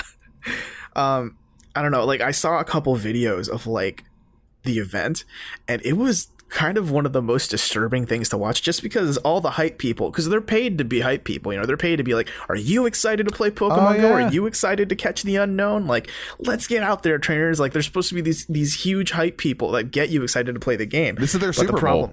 Right. But the problem is no one can play the game. But it's not like as a hype person, you're being paid to be real with people, right? So everyone on stage was treating the whole event as if things were fine, as if the servers were working and everyone was having a good time. The whole crowd was chanting shit like, fix your game, fix your game. When people the CEO of Niantic got on stage, they're like dissing him like publicly at his own festival. That's how bad this got. There were people throwing water bottles onto stage. Full of pee. Dude, this thing was just like, it was just a cluster, man. Oh, and I looked it up, by the way. So the tickets cost $20 a piece plus a $6 fee. Oh, man. So granted, I think they were all refunded, if not most. But that's crazy that they were charging for that. What a way to destroy a game that has, you know, already seen its best days behind it. Like these people, you know, these are some of the most avid, ardent fans of this game, which I'll admit, even I fell into. Pokemon Go had the whole country basically. Oh, you know, it was good for that first couple months. It was fun. I can't believe I was having fun. It's the most fun I probably had with a Pokemon game, to be honest with you. I mean, it was a good alpha of a game, and then to treat their biggest fans. Some people came from around the world. Do you guys know? People came from outside of the country, all over the country, flew into Chicago for Pokemon GO Fest, and this is how it ended up. Man, what? Seriously, like, it's kind of fun to make fun of, but man, it's just sad. Sad day for the community. It's insane. Yeah, it's insane because the price point is like, if I lived in Chicago, I'd consider a $26 price point to be like, yeah, I could install Pokemon Go again. That sounds like a lot of fun because the promise of the event is nice. You know, like, hey, we're all going to have this fun, like, a Niantic sponsored event at a park where you can catch all these cool Pokemon. Like, it's such an enticing idea if you're really into Pokemon Go, guys. And the fact that it all just fell through. Yeah. So like, what, like, was the main appeal just to like, it was a bunch of people all gathered in the same place playing Pokemon Go? You're supposed to get like big exclusive Pokemon that are like so rare. Like it was supposed to be like that was the major draw. Like get something here that no one else in the world can get. Like and they've done it before. They've released Pokemon that way. I think Mewtwo was first released at some event you had to be at physically to get him or something, if I remember correctly. Yeah, they did a thing where it's like it was a contest. Like if everyone at the park can catch like X number of Pokemon by the end of the day, they'll release a new legendary or something like that. Yeah, there was definitely carrots on the stick, but if the stick doesn't exist, you know what I mean? If there's no cellular data, like everyone's just sitting there chanting and you know, screaming in effigy at their CEO, man, it's such a mess. Yeah. And then they bring in Nickelback to save the day. That'd be better than what actually happened. Which was just nothing. So it's sad, man. Because Pokemon Go could have been one of the greatest games of our generation. I mean, I'm serious. Like that idea of like, because there are a lot of kids that are around my age that played Pokemon when they were young, and the whole appeal of Pokemon is like be a Pokemon trainer, right? I know a lot of adults, like baby boomers, playing Pokemon Go too. Yeah. So like the idea of like Pokemon Go is like finally fulfilling, or the closest way you can get to fulfilling that dream of like collecting all these Pokemon, right? And it could have been a great game with such good appeal had they like kept up, you know, with all the support they needed to give the game after its release. But you know, when they released the game, they didn't release it in its full version, I would say. And you know, there were a lot of bugs, a lot of things that already threw people off that wagon. And this event could have been a huge turning point. It could have been a like, oh yeah, Pokemon Go, I remember that app. I could install that again. Maybe it's gotten better since I played it last summer. But now, like, that game's trash. It's dead. Yep, it's done. Yeah. Pokemon Go, it's been a fun ride, but yeah, it's got to be dead by now. If it wasn't already. I mean, I haven't played it in over a year, so. I mean, I would think this is like the final nail in the coffin of the story of They can't Pokemon do Go. this again. Like, oh, it'll be better next year, right? Like, they can't. Yeah. They're not. No one's gonna buy that. I would hope not. At least, who knows? Pokemon fans are crazy. Yeah. So speaking of Nintendo antics, how about them SNES Classic pre-orders? That Which just ones? happened. The ones that got canceled? Yeah. The ones that got canceled. So a little bit of background. The ones that weren't in the only ones that weren't in the UK. A little bit of background on the story. Apparently there was news, I think it was Friday or so last week, that the SNES classics that we were talking about a couple of podcasts ago went up for pre-orders on Walmart's website, and they were basically within 40 minutes, I think, completely sold out of their whole allocation. And then fast forward to Tuesday, fast forward to just Sunday, and it turns out a lot of those people that had thought they secured one of the consoles, which we know are only going to be on sale for a very short, small window this year, they got notifications that the pre-orders have not been honored and they're canceled. And so they're not going to get charged, but they're not going to get their system either, which they were probably pretty hype about, I would imagine, the time they clicked that buy button. You're pretty excited. That's something you put on Twitter, actually, you know, honestly. That's how cool that is. All them scalpers. Yeah. Well, I mean, some of them. I mean, most of them are. But anyways, so fast forward to today, which is Wednesday. Yeah, and we come to find that Walmart, that wasn't an isolated incident. They're not only canceling several people's pre-orders, they're going to go ahead and cancel every single pre-order that came through their website that day. Can you imagine how many tens of thousands, maybe, you know, that was? Like, how many people are getting that email and so disappointed? I mean, I was really mad. I'll admit it. When I was in Florida at the time, but when I found out that I missed that window, I was like, oh, you know, I definitely it stung a little bit. But now it's just like, ooh. And I guess it come to learn that website actually got published by accident, and they didn't mean to put it up. It was meant to be a placeholder, but instead it actually got published to their commerce site. So yeah, whoops. So that's someone's job. Yeah. And then they broke the internet for half an hour, and now they're breaking it again by having to send out all those emails. They just so happened to accidentally publish a page on their website that would get the highest amount of traffic probably at the internet, on the entire internet, for the better half of the year. Because they're the first ones, right? They're the first retailers to, you know, say, at least to represent themselves as having this available for pre-order. So I'm so shocked, guys. I mean, Walmart doing something untowards towards consumers. Like, when has this ever happened before? They're just such a stand-up company. Sarcasm. Yeah. I don't know. It's just, I feel like this happens a lot with Nintendo-based stuff too recently, right? Like, I feel like the Switch, when that was coming out, weren't there quite a lot of like canceled pre-orders surrounding that? From Walmart Yeah, there specifically? was not, it wasn't GameStop, was it? No, it was I mean, I can't say for sure if it was Walmart that did it, but like, Okay. I'm more saying this might be more of a Nintendo thing. Right. no, it was Amazon. Amazon was like a couple people got theirs canceled. Dude, because Amazon overestimated how much they had in stock. Dude, Amazon is losing my confidence slowly but surely. They really messed up their Persona 5 pre-orders too. Like so many of those. Oh yeah, it was all those people with getting the banged up boxes and all that. But then also like they just came like 2 days late after release and all that. Even though they had been pre-ordered and guaranteed same day, they really dropped the ball in Persona 5. Dude, Amazon did that to me with 4 separate games. They did get you on the My day it game was got here released, late. even though they have the same day guarantee. Dude, I think I got Bloodborne 2 days late. Wow, this might That's be more crazy. systemic than I first anticipated. That's disheartening. Yeah, it's happened to me several times, and I pre-order months ahead of time. It's not like, I'm waiting until like a week before and then pre-ordering. Collin, just never pre-order ever again.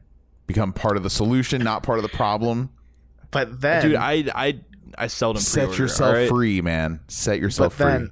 how do you secure an SNES Classic? Because I'm willing to bet if you don't pre-order it, you're never ordering it. That's a rare case, and there are some big hitter blockbuster games on that console. But my argument is that, especially if you already have a home console, like, how much are you really going to play that thing? Like, It's true. It's cool to have the thing with Star Fox 2 on it.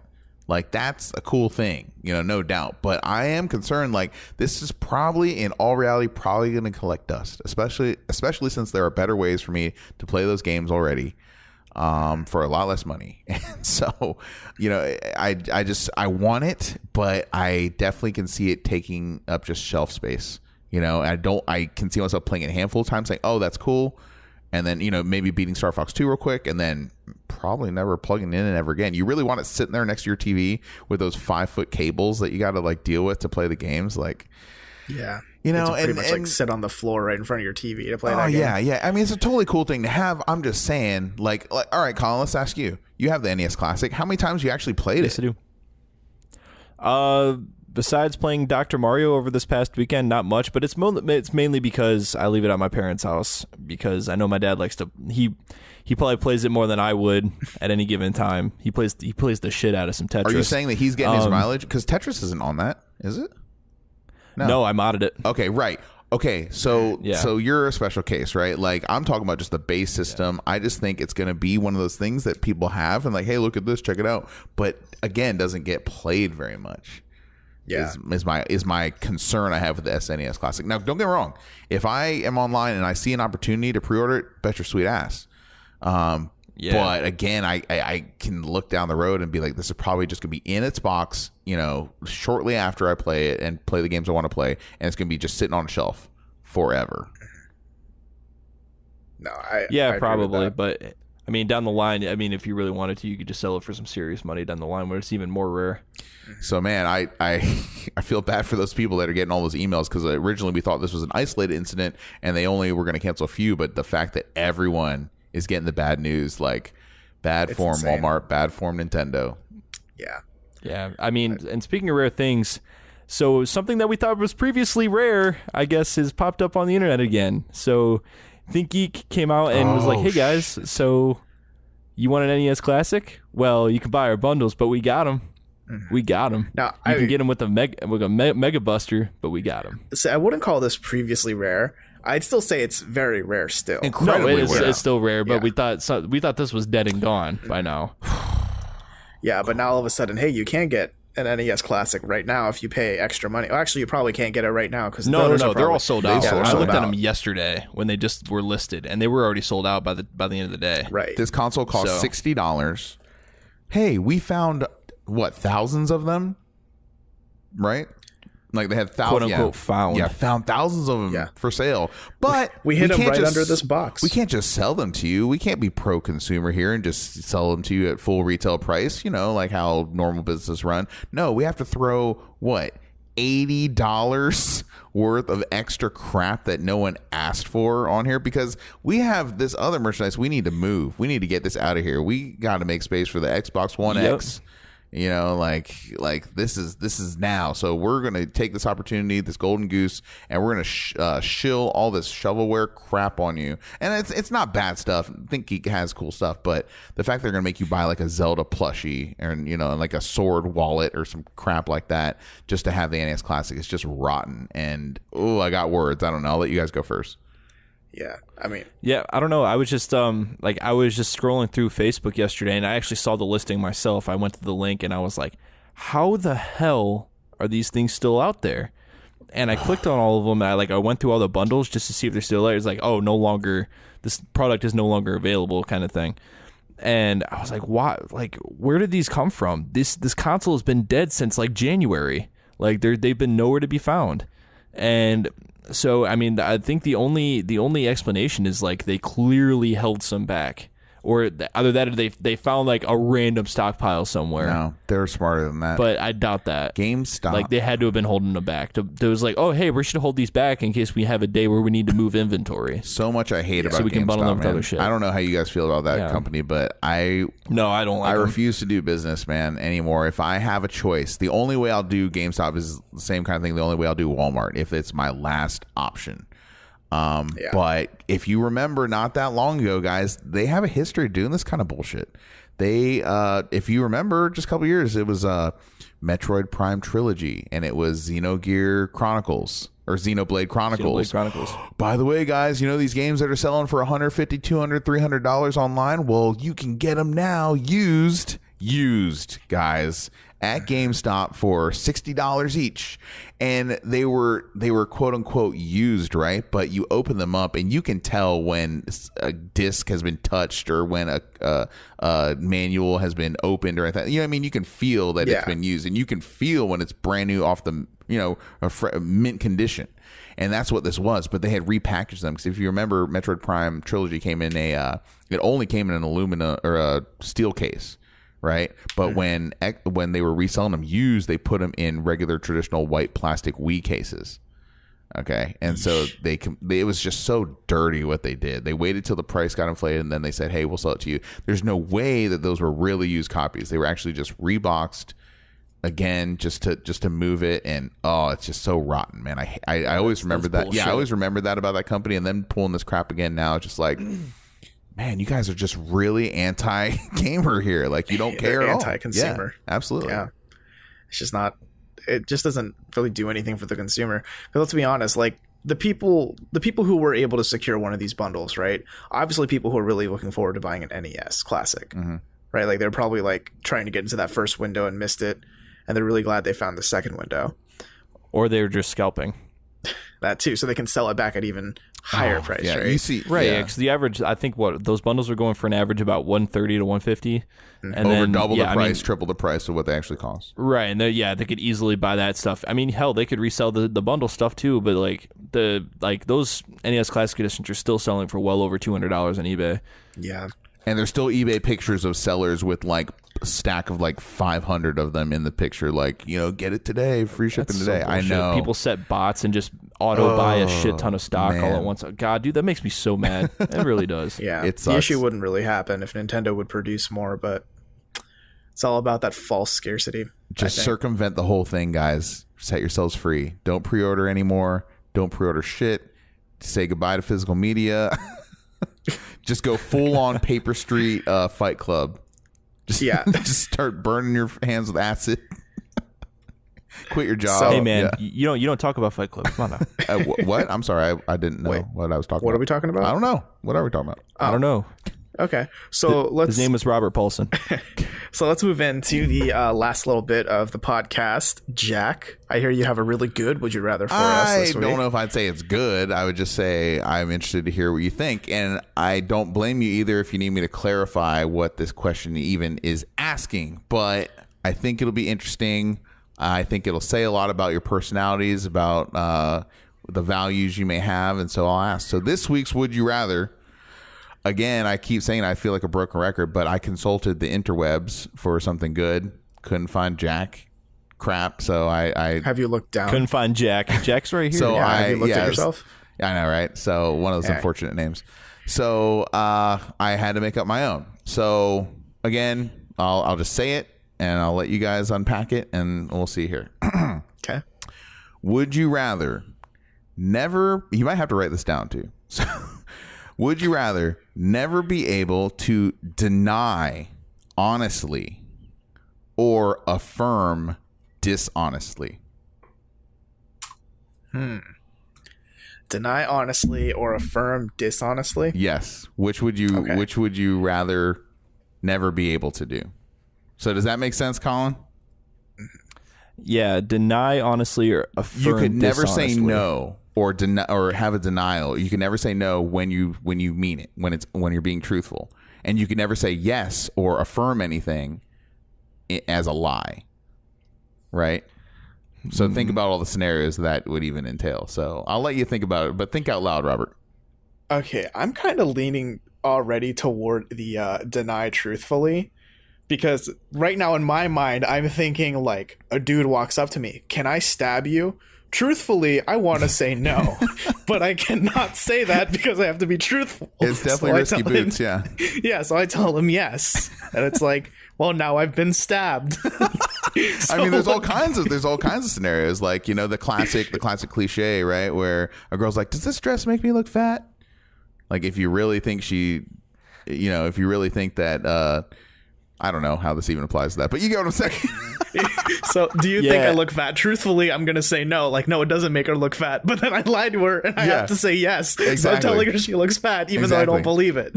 Yeah, that's what I'm saying, man. If you can never affirm dishonestly, dude, you're gonna end up with a fuck ton of hurt feelings. So again, which one would you not want to be able to do? Like, would you rather never be able to? I would go with never be able to deny honestly. Discuss that. Why? Really? That's crazy. You never want to deny honestly. Well, yeah, because like I said, like if you can never affirm dishonestly, man, like, God, that would be hard. So you because just lie a lot to people? You just say yes all the time when you really mean no? I mean, I'm Is that what not you're saying. saying? Dude, everyone on a daily basis has to do some sort of like form of white lying. I'm not saying I lie a lot deny personally. that, yeah.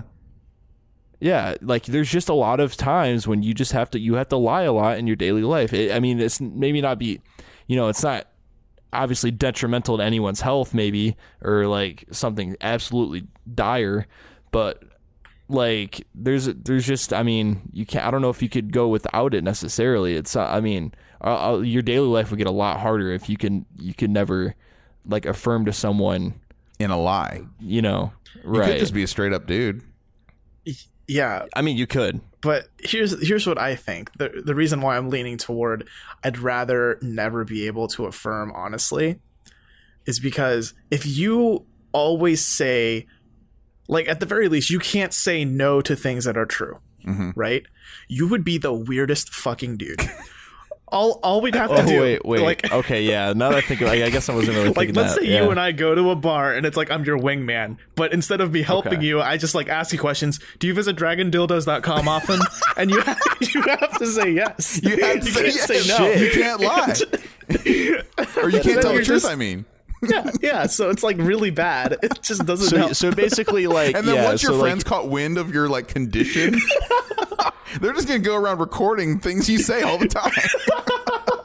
holy shit, dude, like, fuck. Okay, Dude, ask Collin anything, he'll say yes. He'll say yes. yeah, dude, no shit. Okay, like, wow. It goes both ways, Yeah, though. There's so, really no like- right answer here, right? Like, it goes both ways. The other way Yeah, could totally screw you, it's too. like, so basically, like, you're basically saying, like, so do you want to be able to, like, never tell the truth, or basically, or no, never it's lie? no, it's not that cut and dry. You No, you would still yeah. be able to affirm honestly if you're denying honestly, and you'd still be able to deny dishonestly if you chose affirm dishonestly. Does that make sense? Yeah, it makes All right, sense. you can still say in one scenario, in the first scenario where you're denying honestly, you would still be able to affirm as a lie. Okay, and you still would be able to affirm yeah. as the truth too. in that regard. But if you cannot deny it. Yeah, one scenario you can only deny honestly, or you can never affirm dishonestly. So it's not like you're choosing truth or lies all the time, if that makes sense. Depends on whether you're or if you're saying yes or no. That's a lie. Yeah, like honestly, I'm kind of leaning more towards Robert's side on this too, because now that I think about it, it's like I'd rather be able to just, I mean, I might be forced to tell someone the truth even when I don't want to, but I guess that kind of outweighs it, like, I guess, because I definitely am. I would consider myself sometimes a brutally honest person, so like I guess I wouldn't really have as much of a problem as some people would be not being able to affirm dishonestly. Yeah, let's unpack a little bit, Robert. The other scenario. What's the other side of the coin? What are some situations you get yourself in? So the other scenario, right, is like you're just a straight shooter all the time. Like your example of, does this dress make me look fat? Yes, it does, because you can't really say no, right? Mm-hmm. If you're lying, mm-hmm. and if you really think that it does make them look fat. But I'm more of a fan of the idea of just being a straight shooter in general. I mean, like, I had a degree in journalism. The truth is kind of like that golden standard to me. Yeah. So you'd rather be able to deny honestly rather than not be able to affirm dishonestly, right? Is that what you're saying? Yes. Okay. I think so. I'd rather this wording is getting so fucking confusing, dude. It's a little bit like an onion. You got to peel back the layers. No, I get it. I think we're all getting a little confused now this late in the podcast. So maybe we just keep going. But we want to know what you guys have to say about it. So hit us up again on Twitter. Hit us up on email, tinydiscpodcast@gmail.com. Let us know what you would rather. Also give us your ideas as well for the future. But yeah, we should probably move on to the last part here. Yeah. Sadly, we should. Unfortunately, yeah. So in lieu of an actual sign off with all of our Twitter handles and all that, I think it might be best to kind of leave this ending here for someone who I think has affected all of us in one way or another. And if you haven't heard the news yet, Chester Bennington, one of the lead vocalists of the band Linkin Park, hung himself last Thursday, I believe, and he's now not of this world, leaving Linkin Park with one less vocalist. So I think what we can do, we can go around this circle of us, and maybe we can just kind of talk about maybe some of your earliest experience where, like you recognize like, oh, I'm listening to Linkin Park. Yeah, I took that news way harder than I thought I would. And for some reason, man, I don't know what it is about July time, but there's a pattern of like losing people, like the world, like pop culture loses people in July. I don't know what it is, but for me, in 2013, July 3rd was when also Ryan Davis from Giant Bomb tragically died like 3 days after his wedding too, which is like extra worse. And so, he's someone that I never met in person, but like his passing like really affected me in a lot of ways. And Chester Bennington is someone who since 1999, 1998, somewhere around there, has added value to my life, has enriched my life in some way through the music, through just kind of his interviews and just his overall personality. And it just came totally out of the blue for me. But when you go back and listen to a lot of the lyrics and stuff, it really wasn't just an act. Like, you know what I mean? Like he's singing this stuff like as like therapy, and he definitely helped a lot of people, I think, deal with a lot of problems. Like it wasn't a show. He came from a history of abuse, and, and he put it out there for people, and, he was trying to help himself. And so he leaves behind like a big family. It's just really, really sad. And like I said, it really affected me. I had to like take some time to sit down and be like, whoa, I never thought that I would ever hear that Chester Bennington passed away. He seemed like one of those rock stars that kind of had it all put together, and they're still together, as a group. And so it just totally blindsided me. And I guess he took, Chris Cornell's death a lot harder than I thought. I think he actually, did pass away on Chris Cornell's birthday, if I remember that correctly too. So, right. And they were close friends too. So, it is really, with a heavy heart. All we can really do is celebrate his life. I know that sounds, like cliche, but one thing I'll always remember, I was flying. I don't remember exactly where I was flying to. It was 1999. I was probably flying to Florida from Columbus. And my sister's like, and I remember the One Step Closer was on the radio, and this is back when the radio was still a thing, and it was like, whoa, this is like a new, like, fresh sound. Like, this doesn't sound like, you know, it sounds a little bit like Corn and Limp Bizkit, but like, you know, also like with their own flavor with it. And so I was excited to hear it, and my sister is sitting next to me on the plane, and she's got her CD Walkman out, right? And she's like, have you heard this yet? And I was like, what? And she goes, and she busts out Hybrid Theory, like the whole CD. And I was like, no, but I know that one song. Is this album good? She's like, dude, listen to this. And she's like, she even let me use her CD Walkman on the plane, you know, which is a big deal. Nice. Like, you know, when you're a teenager. And so I listened to it, and Paper Cut came on. It's the first time I ever heard that song, and I was like, oh shit, like, this is like, it's not just one song, because so many albums come out with the one single and then the rest is all filler, and there's such disappointments. Hybrid Theory is one of those, like, front to back, like, modern classics, been remastered. Like, it's still to this day easily 1,000,000% my favorite album they ever made. And just listening to Paper Cut and just realizing, like, this band has layers, this band has a lot of talent, something to say. That experience on the airplane is something I'll always remember, and it's very rare when I get that feeling about a band anymore. So yeah, I'm always gonna have that awesome memory with listening to that album the first time, and also that's back when CDs were kind of still new, and you know, hearing that and that high quality on that plane trip was something I'll always remember. So yeah, man.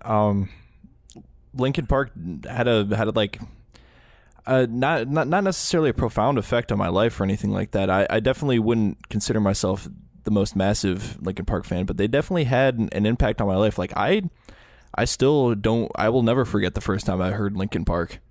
I'll never forget it. So I was at my dad's friend's house, and he had like his garage was decked out with like a bar, and he had like a whole karaoke set up with like a TV and everything.